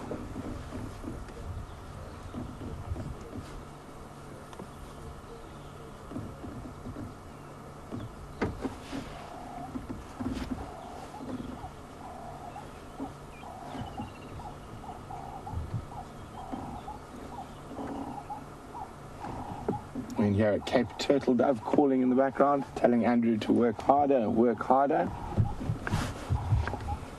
And there we go, there's Andrew working harder. We're going to sit here and wait with Quarantine. Hopefully he gets up and gets moving just now. But in the meantime, let's go across to Commander Bond, who's with a large pachyderm. Hello everybody, here's a beautiful elephant bull. I'm afraid I'm going to have to move the car quickly though. There seems to be a giant refrigerated truck coming down this way, which of course is not ideal. And this one is viewing an elephant bull. Anyway, let's just try and get out of the way. He's a lovely old boy, but I don't know that he's in the best condition I've ever seen an elephant bull. His spine is showing, his hips are sticking out. Showing us he's not particularly pleased to see us, but let's just have a look at him. He's a stunning old chap, but like I said, look how sunken his eyes are.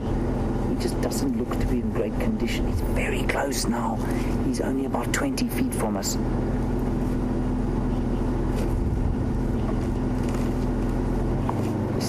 He seems to be quite relaxed. I'm just going to keep the engine running just because that truck in front of us, I don't know how it's going to affect him. But if he relaxes, I'll turn the engine off. He seems to be pretty relaxed now. You might also be able to hear some squirrels alarm calling. And this is around about where they had Karula this morning. I wonder if she isn't being spotted by those squirrels.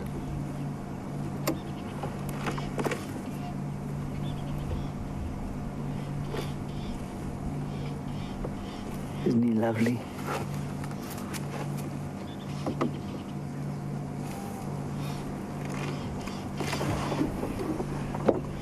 He's only about 10 feet from us now.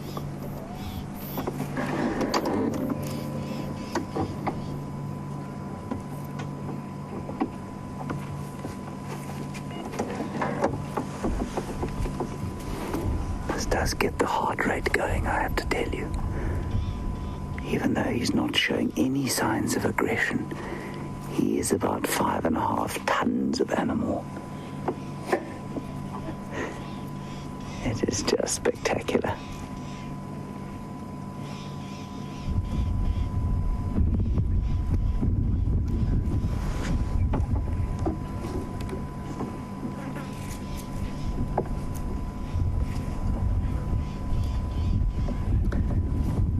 James Richard, what a very good name you have, especially the first part. James, you want to know if an elephant loses its trunk or bits of its trunk, how does it keep to eat when it doesn't have that prehensile tip that you can see there at the end of that bull's trunk there? James, they're amazingly adaptable. There is a cow who comes onto the reserve every so often. She's got almost a third of her trunk missing. All she does, it does definitely affect her. It means she's not quite as adept at picking individual things like marula fruits up off the ground. But she compensates by using it as a sort of hoover or vacuum cleaner. She'll suck up fruits and blow them into her mouth. She isn't quite as good as picking out the little pieces of bush like you can see that bull doing there. But she makes do. She'll go to bigger bushes. She'll probably push down a few more trees. If she wants to get at the top of the leaves, she'll push the tree down rather than just reaching up into it. So it's incredible how they do adapt. Animals out here are generally amazing, the way they adapt. They lose their limbs. Sometimes, like I've said to some of you before, I've seen a monkey with both limbs on the left-hand side missing. The hand below the wrist, and then the leg was just flopping, sort of totally useless at the ankle.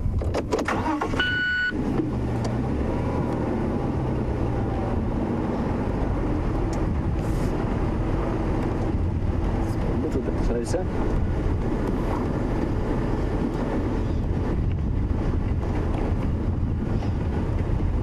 It's a brilliant question, James.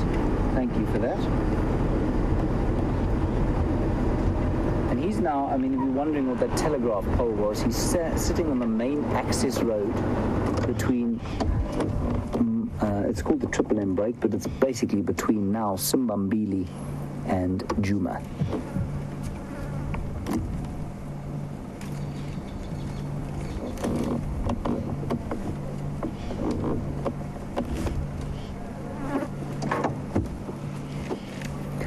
Now you see Pamela on Twitter, you picked up exactly what I've been picking up. The fact that his spine is sticking out like that, it's not, it's more pronounced in the males. There's no question that it's more pronounced in the bulls.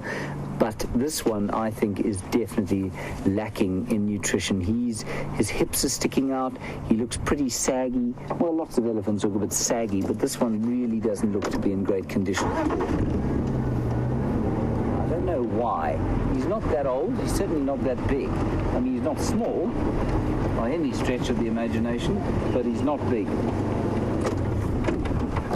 So I wouldn't put his age at much past 35, to be honest.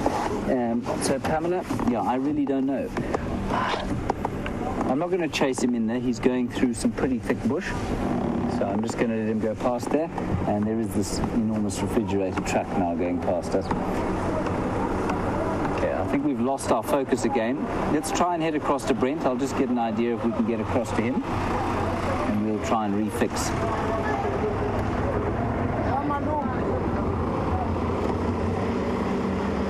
Party truck. Seems to be a party truck, yes.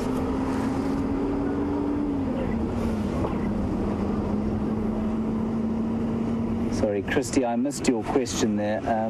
Let's try and get it again.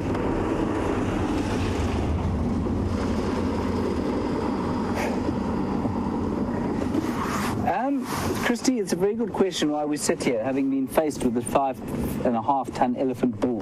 Do wild animals sense our fear in the same way that domestic animals do? I think you need to break that down a bit, Christy.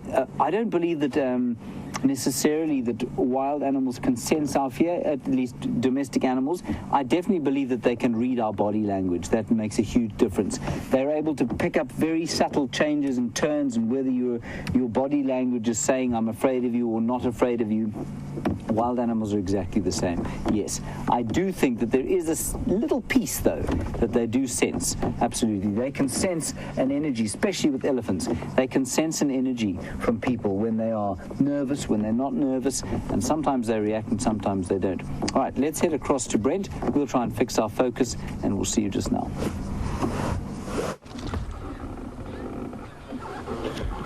So as you can see, this leopard hasn't moved an inch. He slight twitch of the tail and twitch of ears, trying to get rid of those stable flies. So those little biting flies, they look very, very similar to house flies, except obviously they like drinking your blood. I've actually seen cameramen do quite a dance. So unlike us, they can't swat the flies, so they get the worst of the biting flies, and they often wear muffs and all sorts of strange things around their heads to try to keep the flies away.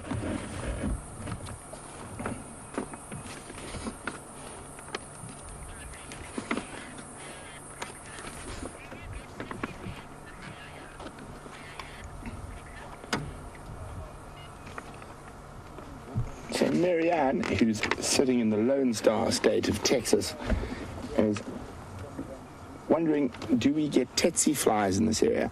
We don't, Marianne. As far as I know, they don't think they ever actually occurred here. They were north of the Limpopo, and also down into Zululand. I know there were tsetse flies originally, but no tsetse flies in this area. And for those of you wondering about tsetse flies, that is what they look like. And quite a sort of medium-sized fly, so they're probably about this big in real life. And there's this stable fly, the one that's biting the leopard constantly now. And looks very, very similar to the common housefly. So there's the common housefly and the stable fly. Sorry, the stable flies. So they all look very similar. And the tsetse flies, you can see, is quite a bit different. And incredibly difficult to kill as well. If you swat them, you actually have to roll them through your fingers and pop them. And I actually accidentally once, while driving through the Miombo woodland of southern Tanzania, I went, and it actually looked like I had a cut, because that tsetse fly had drunk so much of my blood, it literally just went all the way down my face. And very interesting from a fly point of view is they lay their egg internally and they only lay one egg, and they give birth to a single live, a single larvae. So very unusual for flies.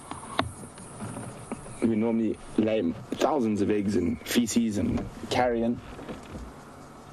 But and when you get into areas where there are a lot of tsetse flies, you can't believe that each of them only lays one, because they're literally hundreds of thousands and you can't get away from them. I think the worst tsetse flies I know of, there's a couple of places. Some of the far-flung reaches of Serengeti. But for me, the worst is northern Zambia in the Kafue, specifically around the Mumboa region.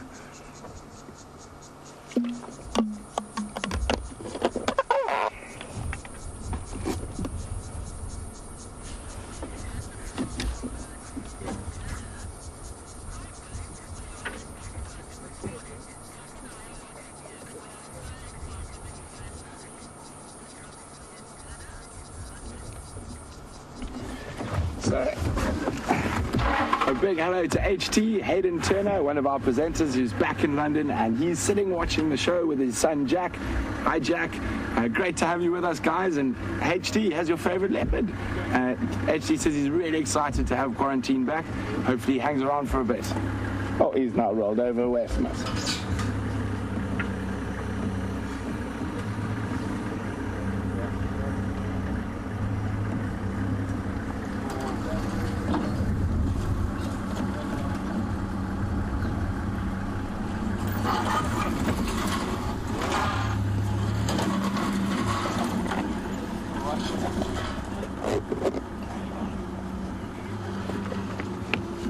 So Daniel, who's watching on YouTube, Daniel is wondering, where's all this amazing footage filmed? Well, Daniel, we're live, just in case you were wondering. So you're seeing this leopard at the exact same time as me, and there we can see his very distinct. Well, we can't really see his landing strip too nicely now, but Daniel's wondering, where are we now? Daniel, we are sitting currently on Juma Private Game Reserve within the Sabi Sands Game Reserve, which is part of the greater Kruger National Park, which is part of the greater Kruger Limpopo Transfrontier National Park. I think I got that all right. I hope I haven't missed anything out there. So it's in the Mpumalanga province of South Africa, in the all sort of eastern section of the country.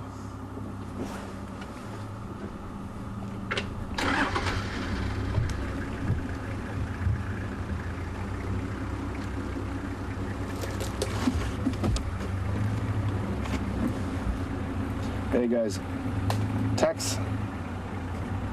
There we go. Tax doesn't realize that he's on camera yet. Tax and Fanwell are the Vuyatela Ranger and Tracker.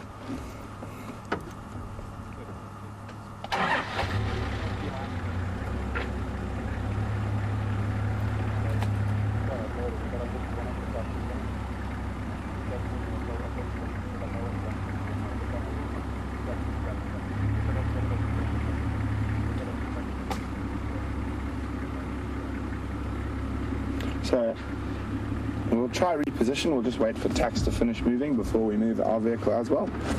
Generally try to keep only one vehicle moving at a time around sightings, just a little bit more sensitive to the animal.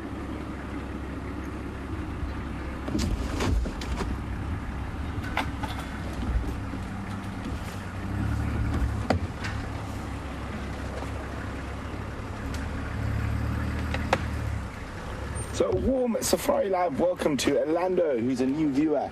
Orlando would like to know, how often does a leopard need to eat?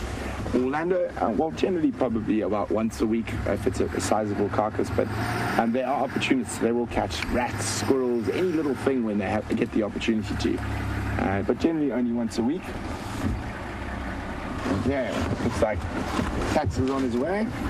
Cheers, Tax. We'll see you later. We're going to try and move around to the other side.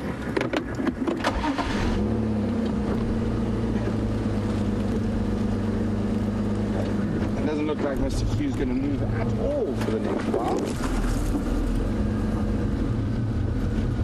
Hello, mister. Back to sleep.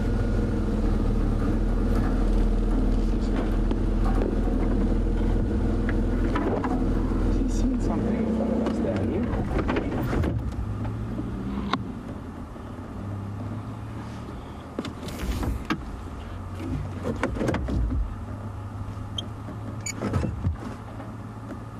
That. Oh, he's heavy eyelids already. Thought he might have heard something up ahead the way he shot up. Oh, here comes a yawn through the trees. A baby yawn.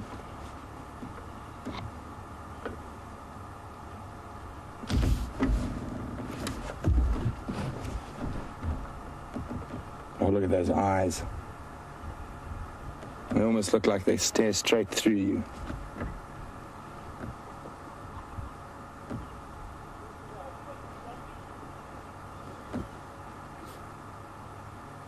And flop. I thought he might roll over again. I had to go back to the exact same position we were earlier.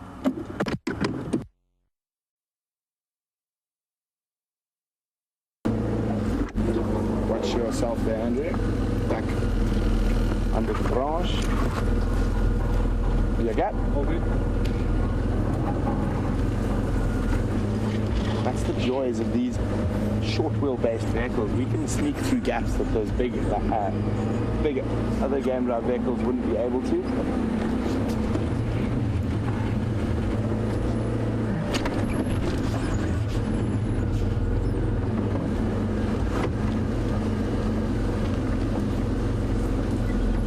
How's that, Andrew? You got his eyes? That's good. Yeah. Cool.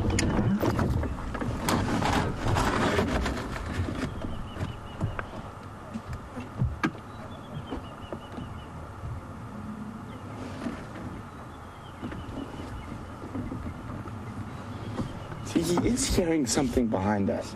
Look at that. Look at that intent in his eyes. Maybe he heard something, and it's definitely not from us. Trying to see if there's something behind us, like an unsuspecting steenbok that might be inadvertently moving towards us here. Just see him sitting up there. You could be hearing impala.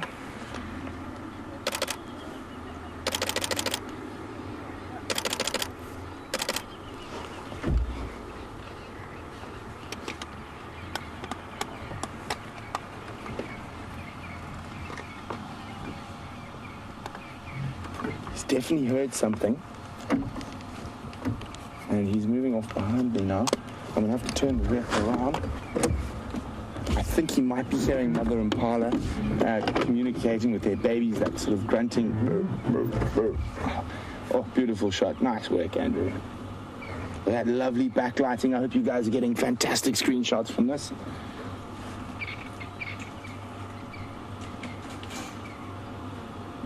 Does he look like he's going to lie down right behind us? He does, doesn't he? Yeah, let's turn around.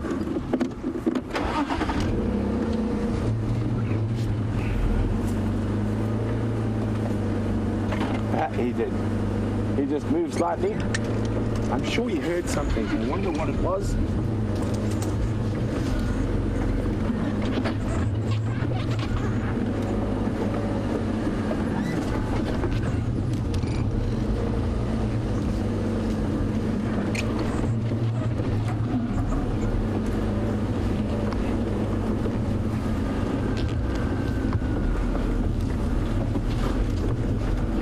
Happy, Andrew? Perfect. Cool.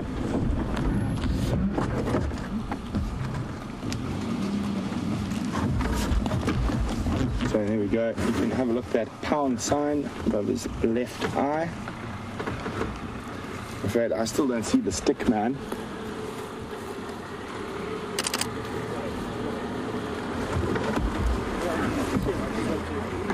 There we go. No, I know he's there, but I just want everybody to get a shot.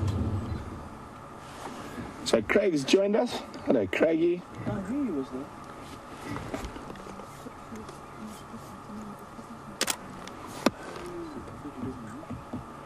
So we can see there, if we have a look at his tummy, Andrew, and you can see he's not the most full, and he has eaten in the last while. And hopefully he'll be on the hunt this evening a bit later.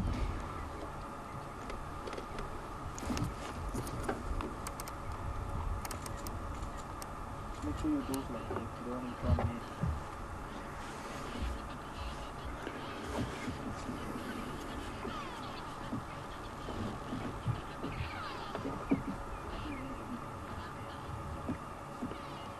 So Darlene, who's joining us on the live safari from New Hampshire, has noticed that his front paws look bigger than his back paws, and she'd like to know, is there a reason for this? There is, Darlene. So those front paws, and obviously that whole front neck section, there's a lot more muscles in there, and they need that to be able to carry animals up trees, and also if they're fighting or pouncing, those front paws are what will grab into the flesh of the animal, those recurved claws coming out and sinking into them. And oh, look at that, the flies are after him. Might be a bit tough for good vision for 3 vehicles, but you will still be able to get vision from the road.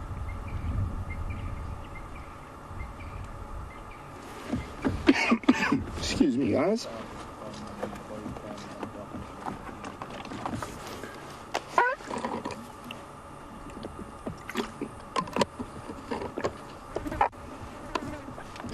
You see that wonderfully dexterous little tip of that tail.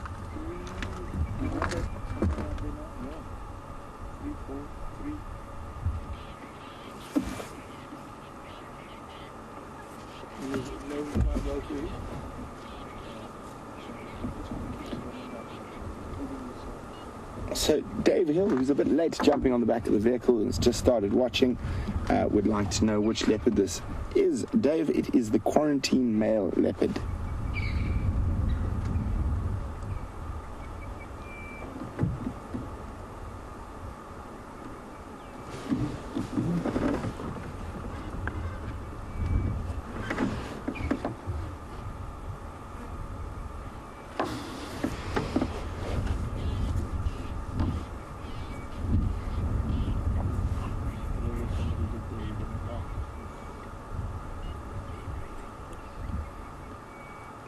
GT Frog and Paul would like to know where this leopard normally hangs out. Well, at the moment he's been spending most of his time to the east of us, as far as I know, around Nkoro and Cheetah Plains, and coming into Torchwood occasionally, but this is the first time I've seen him on Juba since August or September, I think, was the last time I saw him. So really great to have him back. As I said, he is a dispersal male, so it's unlikely we're going to see too much of him in the future. It's even unusual that he's still hanging around in his dad's or possible dad's home range at this moment. And he does look quite comfortable. I wouldn't meander too far towards the Mawati if I was him. He might bump into Tingana, and that would be a very unpleasant experience for him.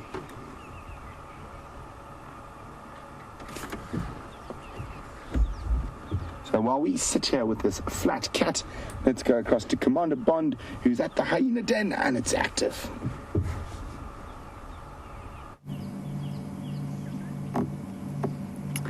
So, we've come to the hyena den, and while I was away, the two little ones, the two new ones, one of which is in the picture for you there, were brought across to this magnificent den. I think it's a spectacular den. Lovely scotia tree on it and a weeping boorbeam providing shade, lots of holes in it. And this is one of the new ones. This is one of the little ones who's at its new home. And that's the mother sitting there. I don't know where the other one is, but you can see the definite size difference between that one and the now 5 or 6 week old cub that certainly spends most of its time in the hole round to the right hand side of your screen. Where that one is, I'm not sure. So we've got those two, and then we've also got the 6-month-old, or close to 7 months now. She was born in May, or end of May, so let's give her June, July, August, September, October, November, December. Yes, almost 7 months old is this one here. And I'm just so excited. I came here hoping to see all 3 of the cubs together. That would be truly spectacular. So I think we'll spend a little bit of time here and just watch the antics of these ones. And what I would also like you all to do, please, is help me out. Let's try and sex them. I think that little one there, when I initially saw it, I thought it must be a male because there are 2 of them. And I think so at least one of them must be a male. But having looked at this one, let's look when it comes out and just check. When they extend the penis or the pseudo-penis, depending whether they're male or female, the end of it can be used to tell whether they're male or female. If it's pinched at the end, it's normally a male, and if it's just dead straight, then it's normally a female. Now, I think that looks pretty dead straight to me. Try and get a good view there. I'm looking with my binoculars.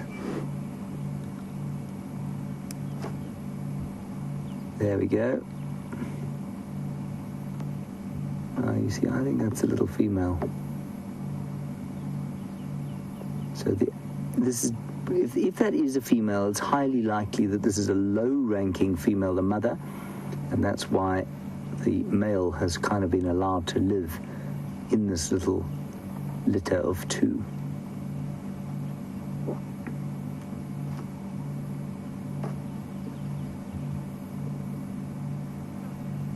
And the cub does look like it's got a bit of a sort of scarring on the face, much less so than the other one, the bigger one that's now 6 weeks old. And you'll find that's from the digging.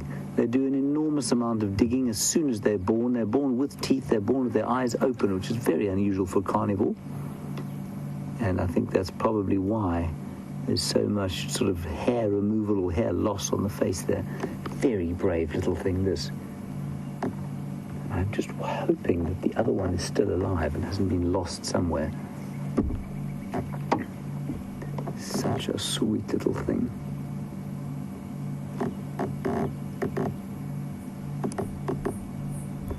A whole new world of amazing discoveries. And to have brought this cub over here, the female would have had to carry them, and probably one at a time. So she'd have brought this one over, and I don't know if both of them have been seen here or not. So maybe you can let me know if both have been seen here or not. And if they are both here, then she would have brought them over one at a time. It's quite a distance. It's probably about 3 kilometers. Maybe not quite that, 2.5 kilometers. Very sweet. Ah, so that's interesting. So apparently only this one has come across. So I wonder if this one hasn't either killed the other one or the other one has been abandoned. Oh, that's quite sad, actually.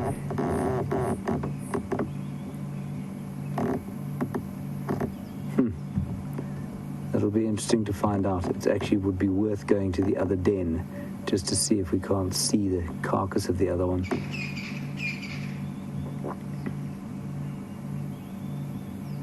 Now, I believe that you had an incredible experience yesterday with Scott, where a hyena got very severely mauled seemingly by other hyenas.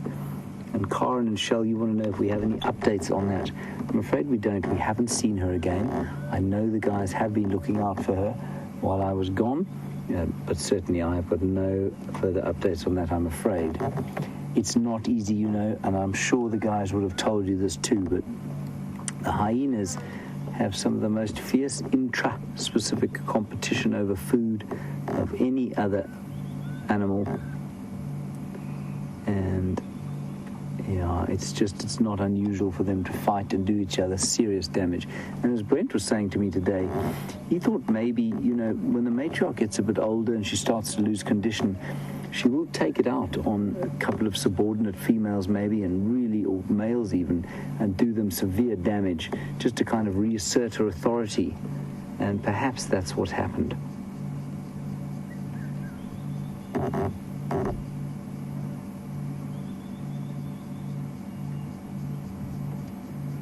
I'm very sad that the other one doesn't seem to be here. You probably see their mother salivating on youngster. That's a very disgusting thing to see.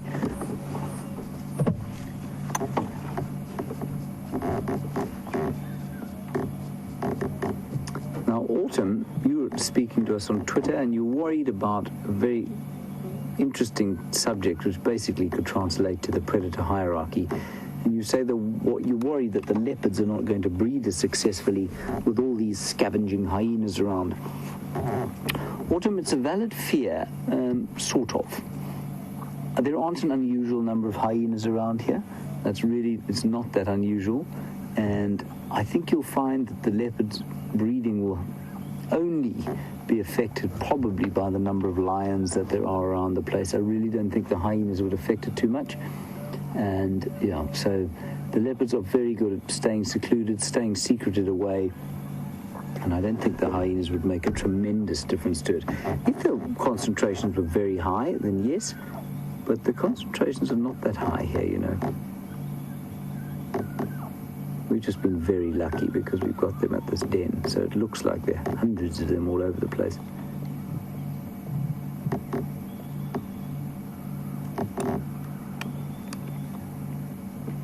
You might be able to hear the little one going.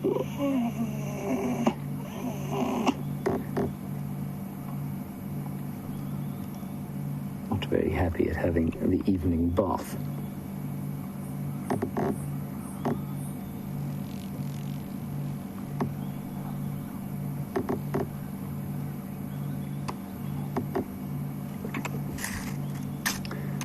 So Lisa G and Barbara, we were just talking about the twin of this hyena. Barbara said you haven't seen them both together at the same time. Barbara, we did at the other den. We had them both there just briefly one evening, just before I went on my little holiday. We had them both at the other den. I believe they haven't been seen here, Lisa G. They haven't been both seen here. And I wonder if she didn't abandon one or something happened on the way over here. Perhaps that enormous conflict that resulted in that one being so badly injured had something to do with it. Who knows? It might well be worth going to check the other den to see if the other little one is there. But if the other little one is there, or was left there, or was killed there, I very much suspect it would have been eaten by now. Probably by other hyenas. It's very much a waste not, want not philosophy out here.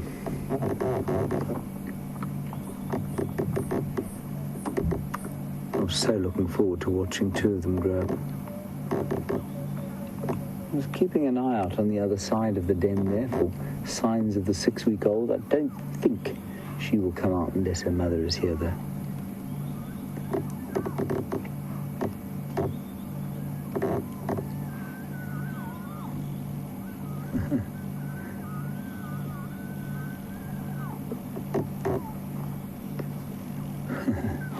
James Taylor, very nice suggestion from you that we get another 24-hour cam here at the hyena den.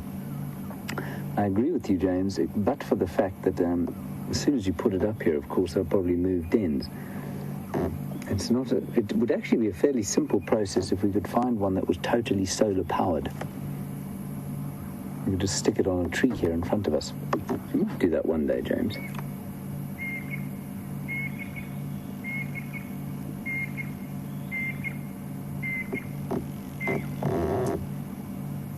So all is at peace now. Very lovely here at the hyena den, and you can see the little 7-month-old that will be waiting for food to be brought back. Now, I thought that this one, that one in picture now, was the offspring of the matriarch, the one with the big scar across her back. And I think her generally relaxed nature, the fact that she's on her own, is indicative of the fact that if not the matriarch, certainly a relatively high-ranking one. Brent reckons that the one with the scar across her back is perhaps not the matriarch. He says he's seen her dominated once or twice, so maybe not quite at the top of the hyena pile. But given the fact that she's only got one female cub, I think it's indicative that it might actually be that she is the matriarch.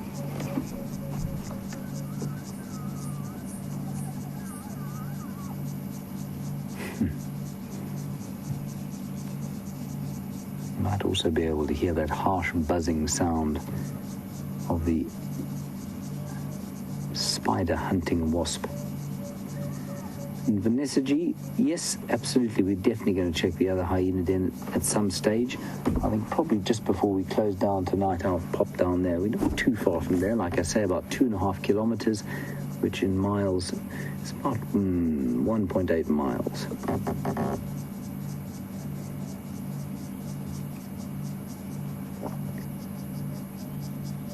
There's lots of sort of sitting around and waiting if you happen to be a carnivore.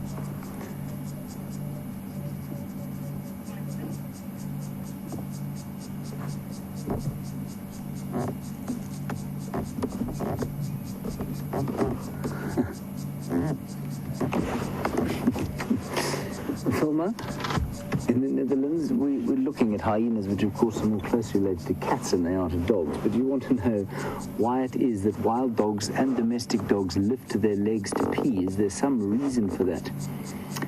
Wilma, I can only think that it's got to do with practicality, you know. I think for a male dog to squat, you know, the angle of his equipment is such that if he squats too much, I think he'd probably pee on his own belly. And so when they get to that age, when all the equipment is in sort of full size, I think you'll find that lifting a leg is probably more comfortable. And I think that's probably the only reason they do it rather than squatting. And certainly even neutered dogs will lift their legs. I've heard of some that won't, but certainly, I mean, even neutered dogs will lift their legs. It has also probably got to do with territoriality and the fact that they do like to mark territory against posts. So you'll see a dog do it against a car tire or a tree or a fire hydrant or something like that, which they can't do, of course, if they are... In fact, this is probably a much better reason now that I think about it. They can't do that squatting, so they can't mark onto a bush or a tree or something like that if they squat. With a cat, however, the penis is recurved, it faces out backwards, and so a cat doesn't need to do that. They can just squirt out the back, and the dog can't do that. So that's probably exactly why it is. They lift their legs so that they can mark their territory more effectively.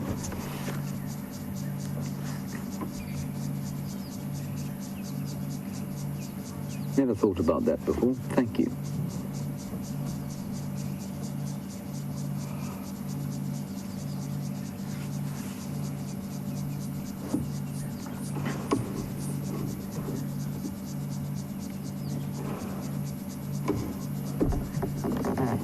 thanks, Mary, for your update. You say the last time the two cubs were seen together was at Philemon's Cutline Den, and that was on the 13th of December. So that would have been on Saturday, I think. No, on Sunday. So just prior to the move. You know what? They may have been attacked by something there that may have precipitated this move. You know, she may have picked up the remaining cub and run off with it. She's a particularly ropey-looking individual, this one, and I suspect has been the victim of a number of sort of hierarchical clashes. She's probably a very low-ranking female.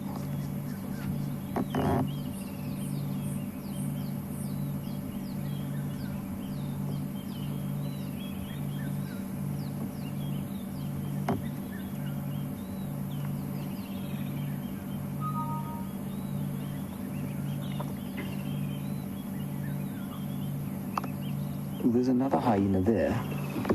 It's just running off in front of us. Running around the den. Just gone off there, Tibbs. I'm sure part of the clan, though. So, Ellen, you want to know if we can go to the other den and see the younger mum with the other cub. Ellen, as far as I'm aware, all cubs are now at this den. There's a 6-month-old there who's just come into picture. There's that 3-week-old one there, which was a part of a twin. And then there was the other one, which is now 7 weeks old, with a slightly younger mother. And she's in the same den as this. I don't know of any other cubs, Ellen, unless I've missed something in the last 4 days. This is quite interesting. I'm just going to nip around the other side quickly. While I do that, let's head across to Brent, see what he's got to show you at Quarantine. I think he's still with that magnificent male leopard, and long may he hang around. We'll go around the other side. I'll keep you posted.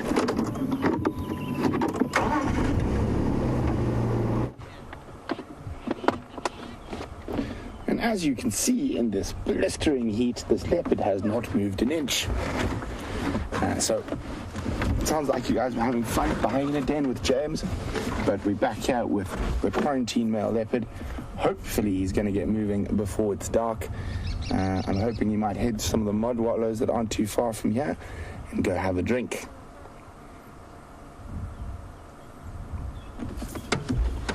Now, normally, if the leopards are trained properly, on cue they stand up now and start walking, but obviously he missed the cue there. But as I said, I don't think he's going to move for at least another half an hour to 40 minutes.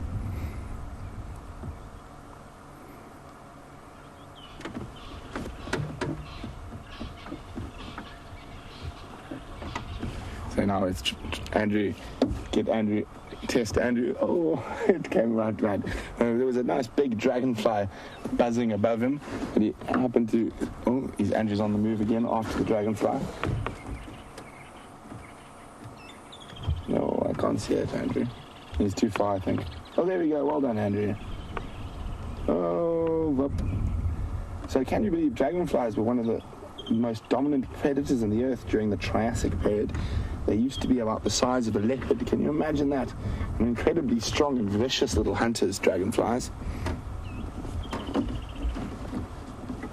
Okay, Andrew, enough with the dragonfly now. Okay, so it's enough now. Back to the leopard.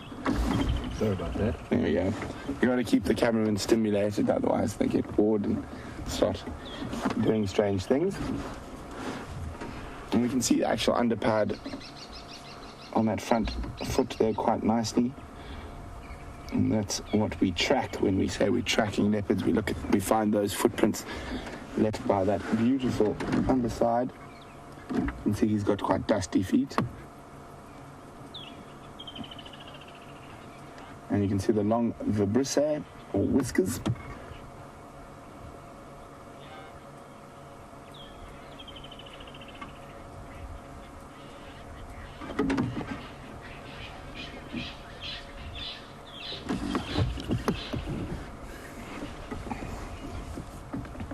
So Rose in Harrisburg would like to know, at what age do male leopards get the urge to mate? Well, Rose, it very much depends on the areas and densities of leopards, but generally they'll only start mating around 5 or 6 years old. So that's when they're old enough and big enough to sort of claim a territory. So he's still a couple of years off. probably 2 to 3 years off. So even though he's sexually mature and is able to mate, there's not a chance he'd be able to outcompete the dominant male leopards in the areas to mate. So he's unfortunately going to have to be a little bit frustrated for the next few years.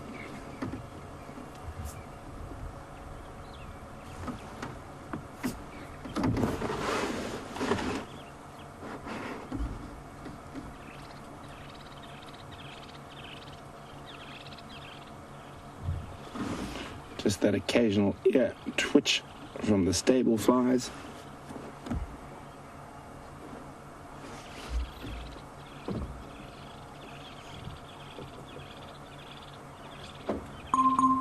Threat has been detected. So his mother is Karula, the queen of Juma, our dominant female leopard in this area, and we've been seeing quite a bit of her recently. Apparently she is to the south of us at the moment, just south of Trindam, so maybe she'll make an appearance on tomorrow's sunrise safari. Threat has been detected. So if there are any new viewers out there, remember, we are live. You are seeing this leopard at the same time as us. You're also able to ask us questions about what's going on, and you can do that by using the hashtag SafariLIVE on Twitter, or you can send me an email on questions@wildearth.tv.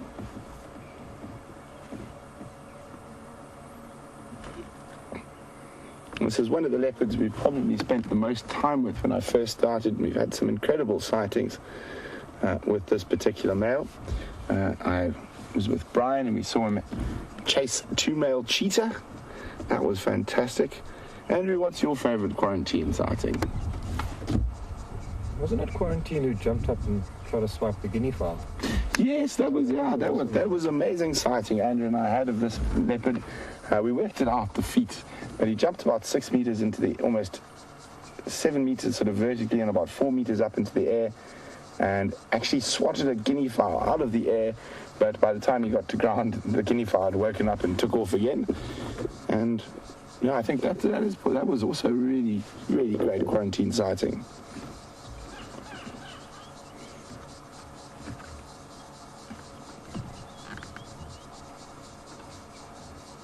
Obviously, he was a bit more active than he is right now. He's had a tough morning, got chased by baboons.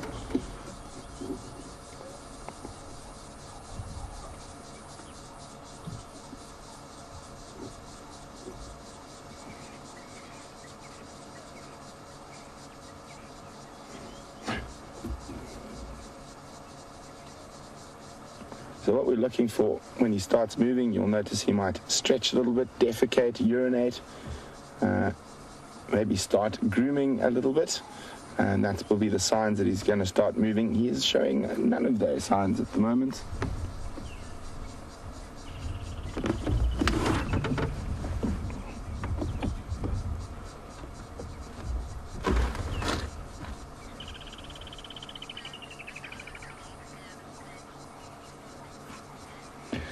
So while we bide our time for some motion, hopefully a little bit later, let's go back to James, who's at the hyena den, and the cub's back out.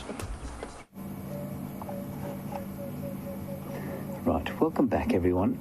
The hyena is back out of a different hole. Now, Ellen, I'm told that the cub that you were talking about, the 7-week-old one that was here with a much prettier mother, has not been seen since this lot moved into town.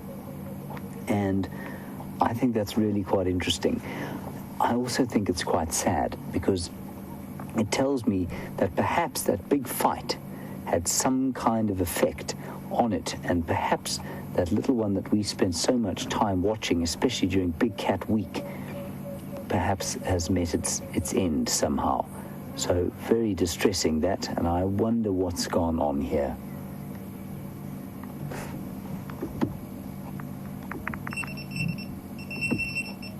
That's just our VR rig starting up. I'm just going to click twice. That was 3 times.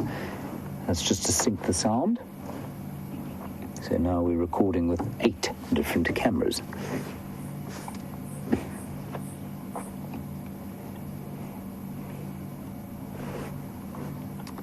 No, we're not. I managed to make it not work. There we go. Now we are.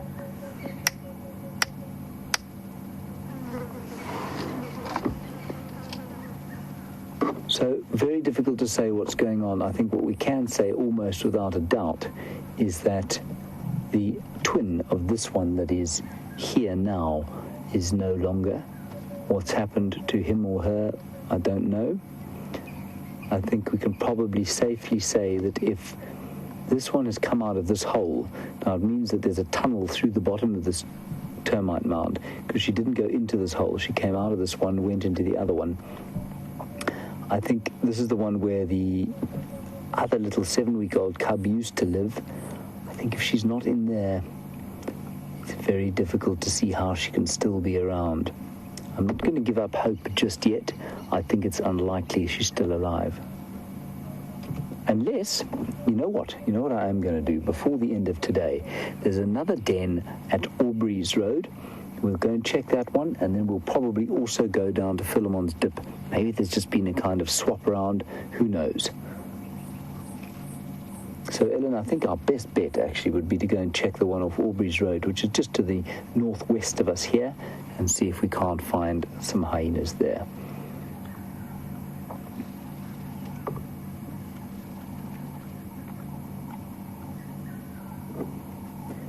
This den has provided us with the most incredible content and the most wonderful sort of experiences and learning opportunities to see these incredible predators applying their trade in their unique way. And while it is magnificent to see Quarantine and the lions and those iconic cats, they do an awful lot of lying about and doing nothing. That's why I really do enjoy seeing these hyenas. They always seem to be doing something.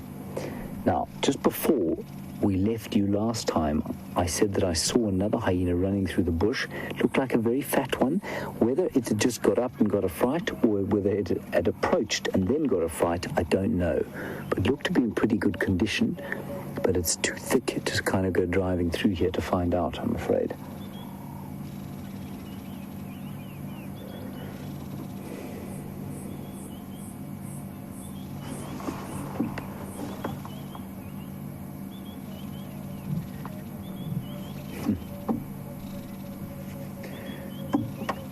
Rabo and Vanessa, you may have been watching when Anne asked about elephants and can we tell the difference between individual elephants. Rabo and Vanessa, with hyenas, it's much easier. This one is very obvious, and I'll point out the obvious features. You say they all look the same. They don't. They're actually quite characteristic looking. Yes, they're not as obvious as the leopards, I don't think, but you can tell. This one has got blunt teeth. She's got a very kind of beaten up face. She's got very little spotting on the face. Her ears are fairly torn up. She's got a very kind of small, kind of notched nose. She's a scaffy looking hyena, this one. The matriarch, or the one I think is the matriarch, has got a very clear scar across her back. That makes her the most obvious. They do vary in size, so that's a good way of telling them apart. And then their spots, much like with the leopards, won't change. And I know some of you who've been watching for a long time, I know you picked out one of the ones that you named Bella, and you named her spot pattern quite nicely on some of her legs, and you reckon that was the one that was injured, I think. And so it is definitely possible, if you've got photographs of them, to identify hyenas. But even from their faces, they are quite individual looking.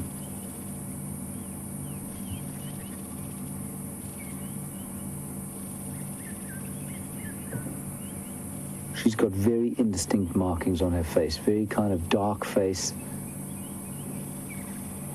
much darker than some.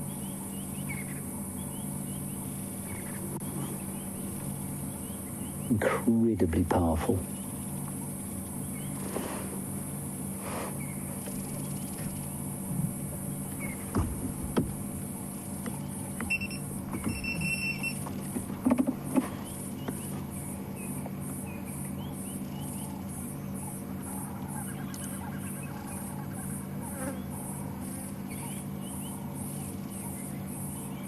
Shall you say you can hear a lot of cub crying? You can't hear any cub crying through the through the microphones here. There's definitely no cub crying. It might be another sound that you're hearing. And you say, is it possible that the mother of the 6-week-old has moved down to the other den where the twins were born? It's possible, but you wouldn't hear anything from there. It's a long, long way away from there. And the microphones that we have on this vehicle are nowhere near powerful enough to pick that up. I'll run you through some of the sounds that you can hear now. You can hear a white-browed scrub robin there going.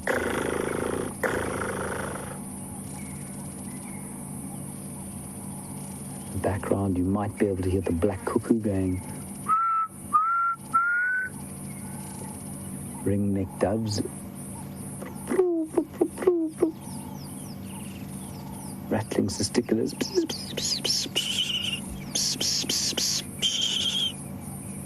And cicadas. Always cicadas in summer. Wonderful, wonderful sound of the lazy summer.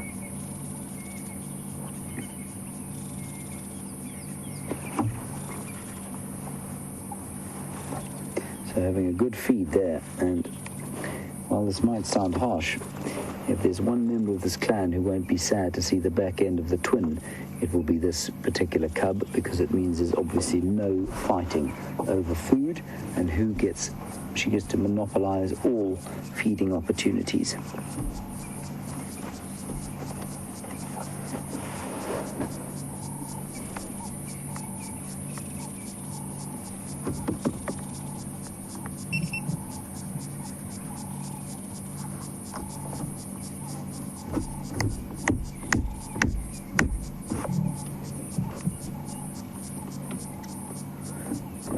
So Sean and the directors, thank you directors and Sean, you chaps say that after the fight, the mother and the 7-week-old were seen, sorry, that's terrible English, they were seen, but not since these ones moved here. So maybe she's just moved dens. I'm going to suggest that we move across to the Aubrey's Road den in about 5 minutes, just before it gets dark, and we'll go and see if there isn't anything there, and if there's nothing there, then we'll head straight down to Philemon's Dip and see what's happening that side. It's all rather fascinating.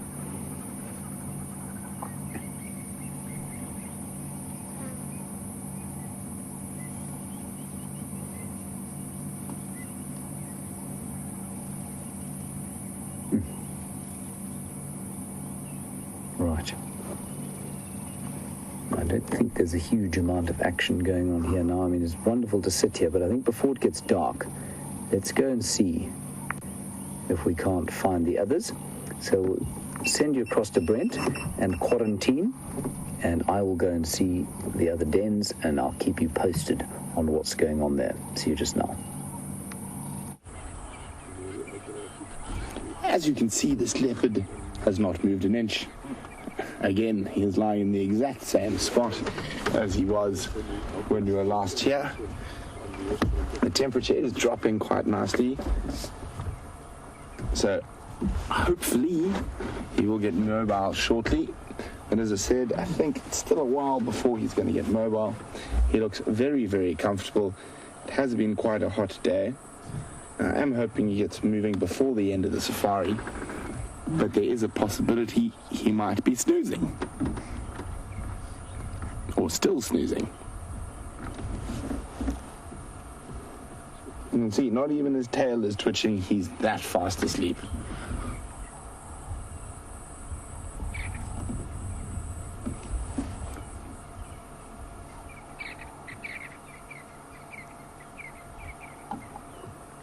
So, when you were last with us, we were reminiscing about some of our favorite quarantine sightings, and Andrew's was when we had him jump and try grab a guinea fowl out of the air. I think one of mine was when he chased a cheetah, and the other one was when he stalked me. Popped up right next to me. We were very lucky, or when I first started here, we had those 2 young males, Quarantine and his brother Kanuma, and they were around most days, so it made life nice and easy. since they've dispersed, we've had to walk a little bit harder for our leopards.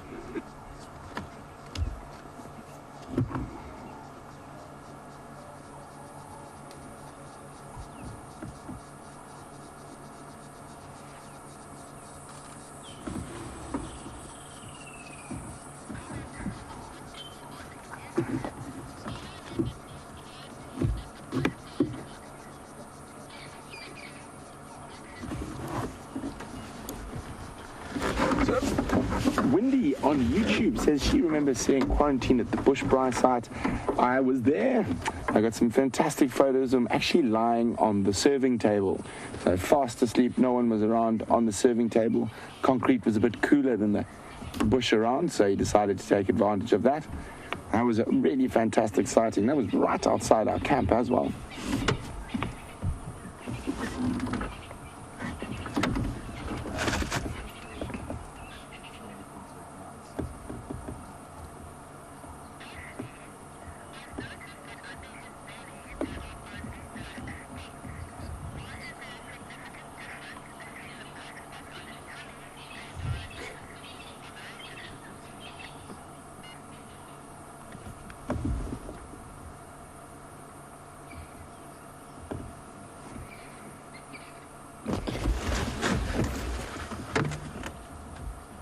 So Ashley's wondering about the black spots on his belly. As you can see, the rest of him has got rosettes, and she's wondering why those are black and the other ones aren't. Well, actually, it's an interesting question, because quite often coloration's got to do with heat displacing and also insect displacing.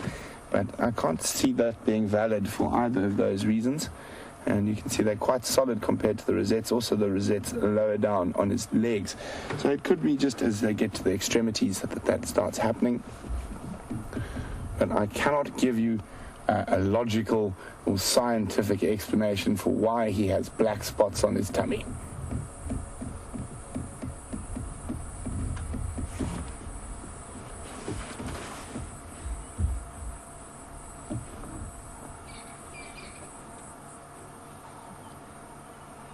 His lovely long vibrissae or whiskers. Now those we do have some scientific information on. And so if we look carefully at them, so obviously, like most whiskers or feelers, things like that, they are sensory organs. And I have noticed leopards, when they are hunting, as soon as they touch grass, it sort of just gives them an idea of where things are when they're completely, totally focused on things. So very, very sensitive. And he's got particularly nice long ones.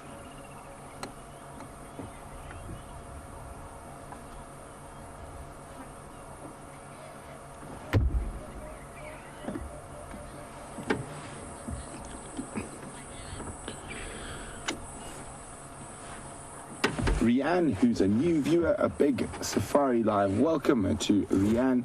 Rianne would like to know, is it hard to find leopards? Well, not if you ask Rianne, but for other people, yes. No, I'm only playing Rianne. They are one of the more difficult animals to find, especially at this time of the year. It is the most difficult time of the year to find leopards. The ground is very hard after a little bit of rain, and also there are baby impala everywhere. So they are snacking on baby impala, so they're not making big kills that they're going to be on in trees for a long time. So that makes them a lot more difficult to find at this time of the year. But fortunately, with a bit of tracking and a lot of luck, we do find leopards quite frequently.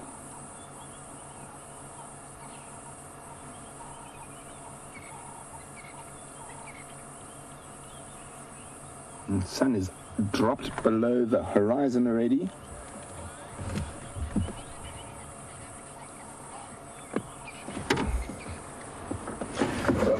Eric would like to know why leopards are solitary as opposed to living in prides like lions. Well, they've developed into a different evolutionary niche.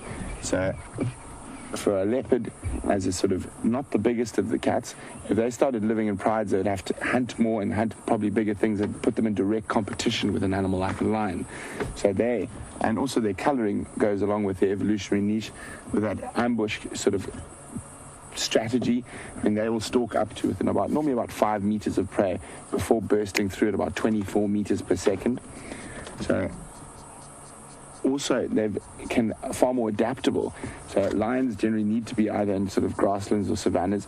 Leopards can habitate anything through from rainforest to desert, and being that variable in your habitats, you don't want to be too specialized in your sort of family groupings. So leopards' main reason for being solitary is that they've got that little niche in that small to medium-sized antelope that isn't really taken by the cats, the lions, only the larger. Cheetah is in there, but they're bigger than cheetah. They can chase cheetah off kills. But mostly from most important reason is the adaptable. Oh, I've gone absolutely wobble this evening. It is the adaptability they have in going through different habitats is the main reason that they don't hunt in prides.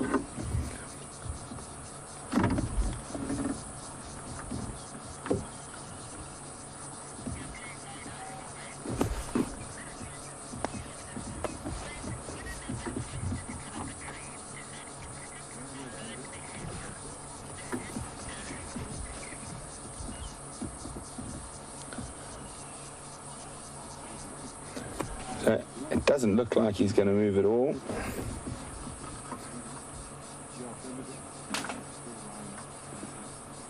Really hoping. I thought he would get moving at about half an hour before the end, but he hasn't shown any signs of that yet.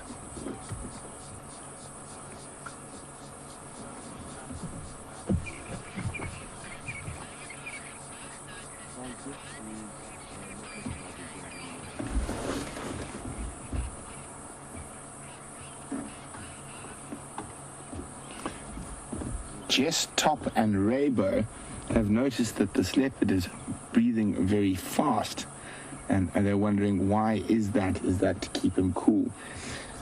That is one of the main reasons. He's probably digesting some meat as well, so that also creates a bit of extra heat.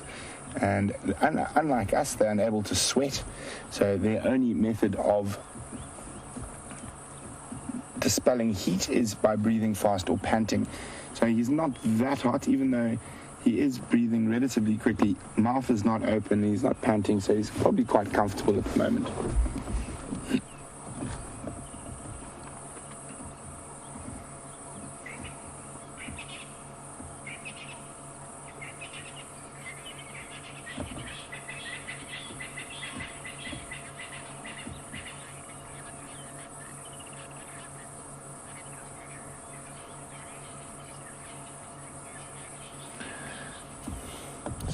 Jilly, who's in York, in the United Kingdom, would like to know if we were on a walking safari and we came across a leopard, would it be safe?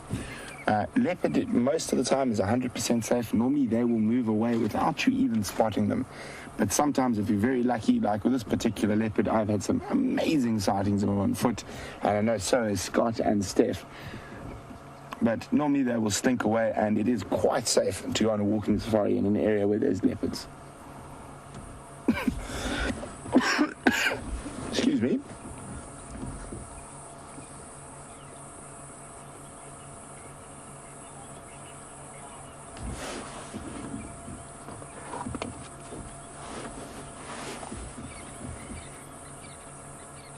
Oh, there was some movement, and yes, head flicked to try to get away from the flies.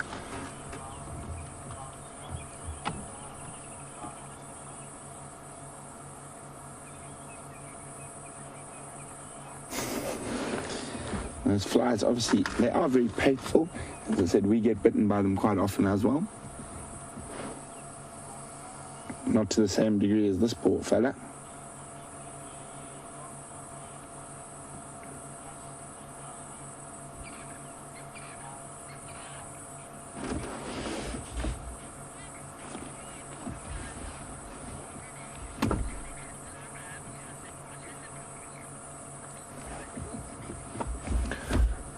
So So Doug, who's in Connecticut, would like to know when we are likely to get the results of the DNA collection program, the Panthera program that we've been participating in.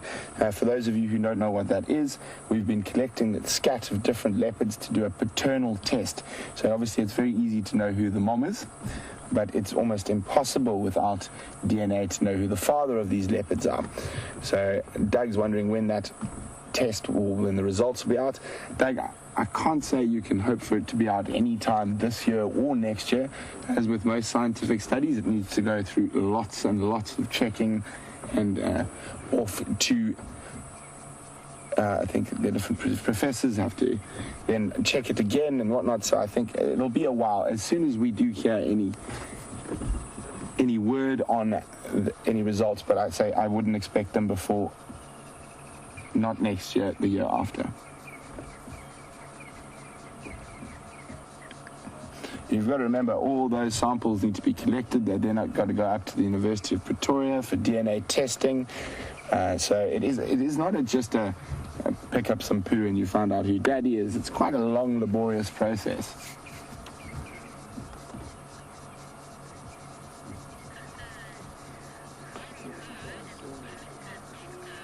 Oh, it's a little stretch.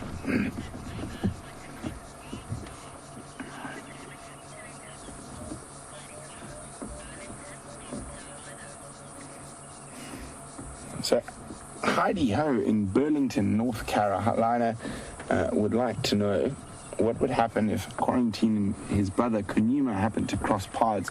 It'd be very interesting. I don't think they would fight. They would probably growl and snarl at each other a little bit. But it would be a very interesting thing to see.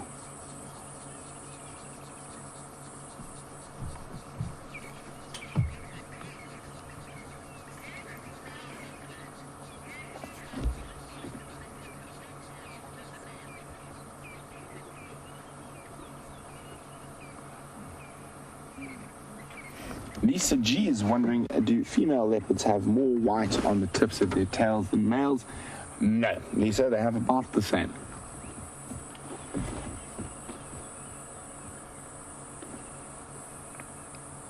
I'm going to try and change the angle a little bit. I feel like I've been sitting in the same place for an age.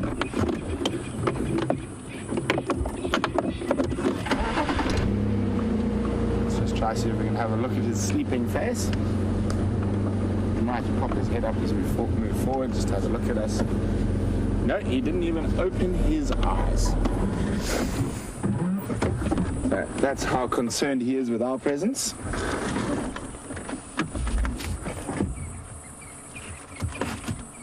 I'll just give you guys a little bit of a different angle to look at. Oh, and that's what he thinks of us now.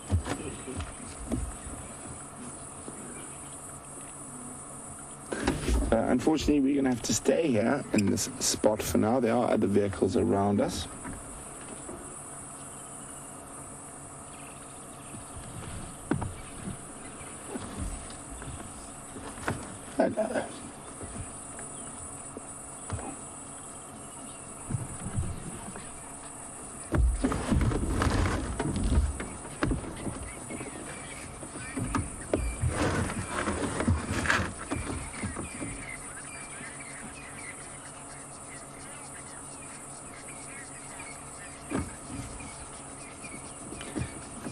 Peggy P is a bit confused. She says, is Mr. Q and Quarantine different leopards? No, Peggy, they are the same leopard.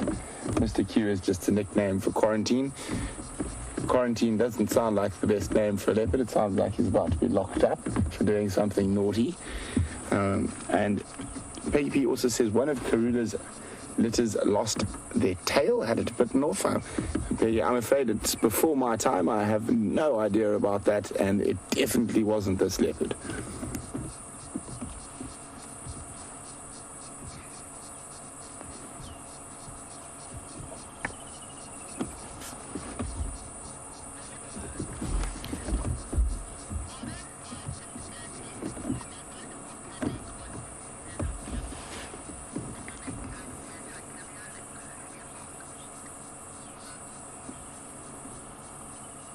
So Rabo would like to know, do those flies cause a disease or they're just an irritation? Those particular ones are quite an irritation. As far as my research goes, they don't hold any particular diseases, but they do cause the leopard's ears to be very tatty. There's one right on the tip and gone of his ear now. So they are just sucking blood, and that's the easiest place for them to get to. There's not a lot of fur there. So that's why they're doing that. And while we sit with the sleepy kitty as his eyes closed, let's go across to James, who's got something a leopard might like to eat. Well, look at that beautiful shot, everyone. We've come to the third hyena den, nothing at Aubrey's Road. It's the second one on Zoe's Road, nothing here, but beautiful elephants going past. And in the foreground was a steenbok, who for some reason, unbeknownst to it, or only known to it, it hasn't run away. Normally, they run away as soon as you get anywhere near them. And that little one is at eye level. We're in a bit of a dip, and you can see that's perfectly at eye level. He's really just watching the elephants behind him now. Just making sure that they don't pose any threat. She, sorry, is just watching them. It's a little steenbok ewe.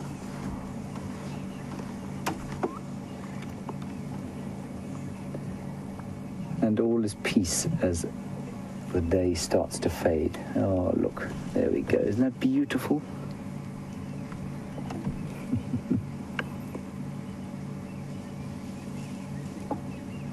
I'm pretty sure these are the same elephants we saw earlier having their mud bath.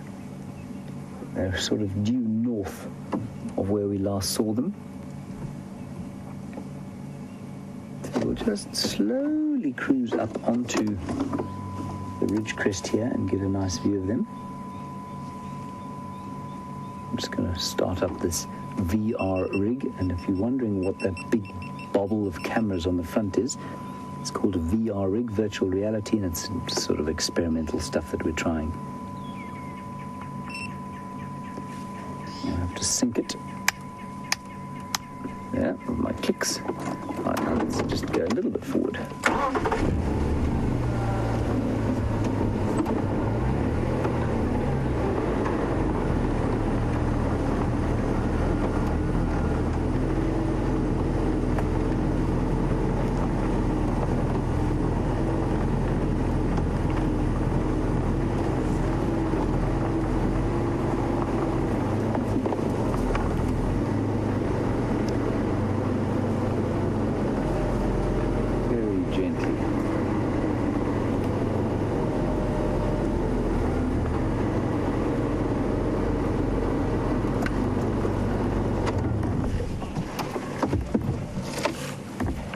Right, now, this is a very clever question coming through from Ask Me, and you're watching the correct animals to have asked it. Ask Me.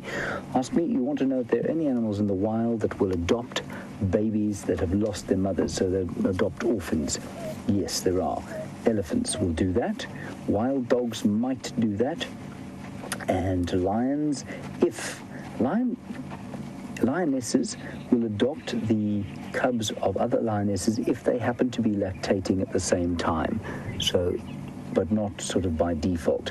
The best example of it is elephants. So in an elephant herd, if a cow loses its mother, they will absolutely adopt it. The herd will look after the youngster, but not, and Ask Me, I don't know if your question maybe is referring to other sort of species. So would say a baboon adopt a monkey, or an elephant adopt a rhino baby? No, that absolutely wouldn't happen. It would only happen within the species. That said, there are incidents and interesting records, Ask Me, of there being these kind of strange incidents where a lioness has adopted an oryx, killed the mother, eaten it, and then adopted the baby oryx, and then same lioness chasing off other adult oryx and adopting or even kidnapping the babies and looking after them. So yes, and we've seen it with baboons as well. Lions, in fact, I think are the main culprits of that. It doesn't last. So eventually, I don't think there's any record of them raising a youngster to adulthood. But definitely there's something about that kind of maternal instinct that does take over. I don't think it lasts ever to adulthood, though. Very unusual, not common, but it does happen every so often. Nice question. Thank you, asking. Nothing at this hyena den here. This used to be a den just off to the left-hand side of me here. And so we're going to try once more at the Philemon's Dip. And then we're going to call it quits on hyena den finding. We did go to the Aubrey's Road one. Nothing there, I'm afraid.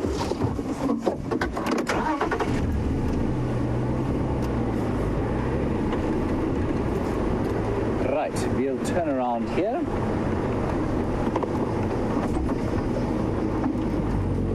Beautiful, calm, lovely evening. That big grey cloud is dissipated into the ether somewhere. And we now have these little pink wisps of what I think will probably be called Alto Sirius, if I'm not horribly mistaken. Isn't that stunning? Just beautiful. If you tilt slightly up, you'll just see the start of the waxing moon. There we go. Just starting to wax now. Beautiful. Oh, lovely, thank you.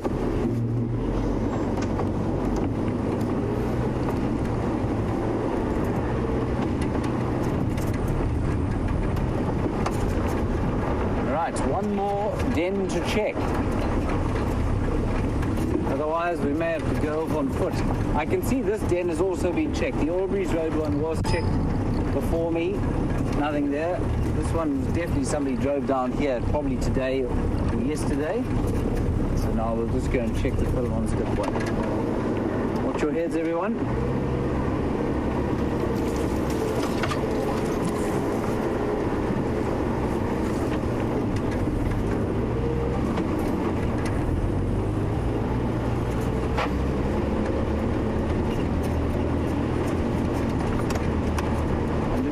Getting quite dark, so if we do happen to find a hyena cupboard, one of these dens, we won't film it, I'm afraid. But we'll just have a quick look, then we'll move out. We don't want to shine a light on them.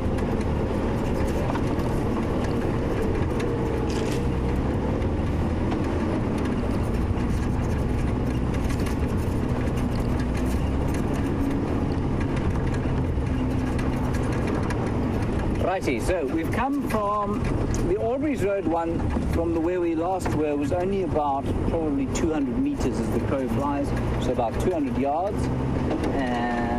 600 odd feet. Then this one is probably about, say, 600 or 500 meters, or 1,500 feet from the Philemon's Dip den. But these two are quite widely separated, so the Philemon's Dip and this one are quite widely separated from the other two. But it's definitely still the same clan. I just find the ability that we have here to check out. Ooh, I've kicked my earpiece out. I wondered why I wasn't hearing anything from the final control. There we go, we plugged back in again. It's just such a wonderful opportunity to be able to learn so much about the hyenas.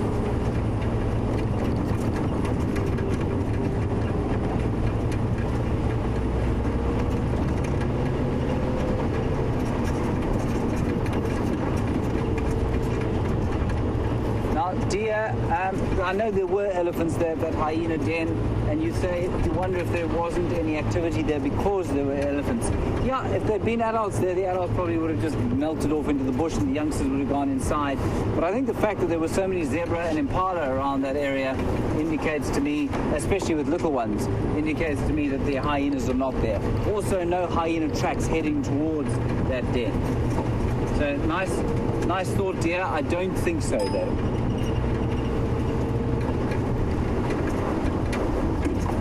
Drive a little bit more quickly because we don't have much time. So hold on to your drinks, don't spill them.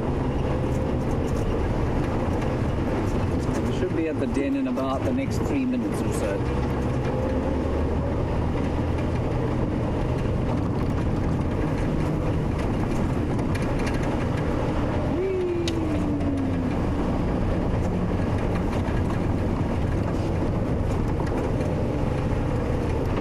Right, let's go back across to the leopard while I drive at high speed towards the other den. And if there's anything there, I will tell you post haste. See you just now. So welcome back, guys.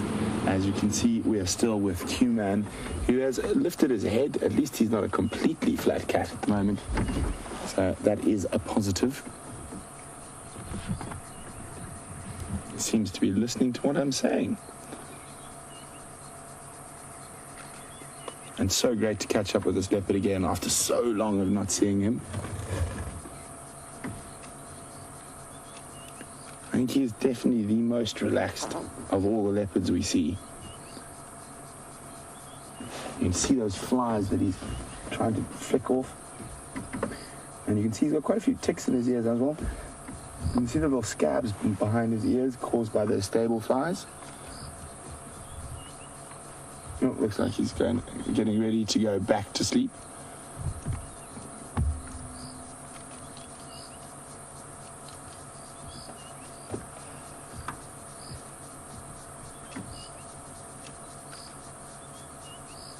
If you look very carefully, and we're lucky we are able to get this close in, you can see the ticks in his ears, but you can also see other ticks like on the side of his face, so and on his neck. So there we go. There's quite a few of them. There's actually lots and lots of ticks. So from a distance, a leopard looks like a very clean and pristine animal, but as I was saying earlier, he is full of ectoparasites. And those are only the ones we can see. You'd also have quite a fair number of fleas and other biting cohorts.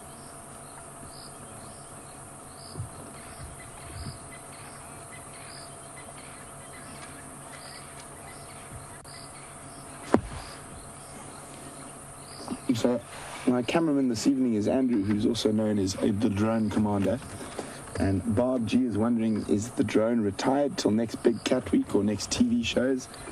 It is not. It'll be making an appearance on tomorrow's Sunrise Safari. Bob, so if you're ready for the drone, it'll be buzzing about tomorrow morning. And his eyelids seem to have got heavy again. Even though when you watch his ears, he is still listening to what's going around him.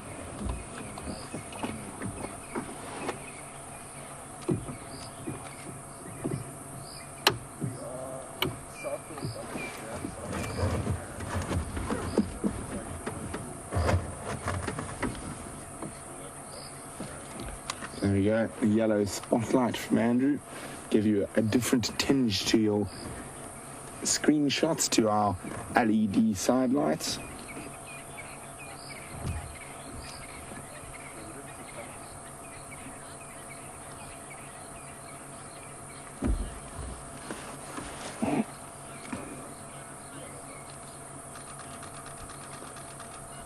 Paul is wondering whether Q and Anderson are in the same area, and he hopes not, because it wouldn't be good for this young male leopard. Paul, not to worry, they are not in the same area as far as I know.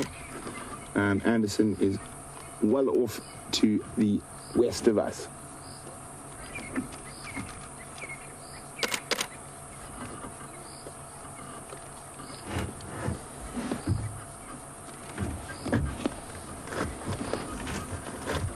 So it's been a really hot day, and I think those baboons chasing him quite late in the morning, and the fact that those tracks we found were very fresh, so he has been moving during the heat of the day, and that's why he's resting now, waiting for darkness before he continues on his merry way.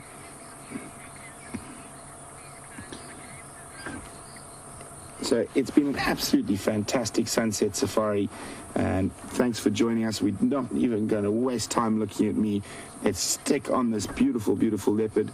And from James, who is also in agreement, even though he doesn't know that we'll be looking at the leopard rather than saying goodbye to him.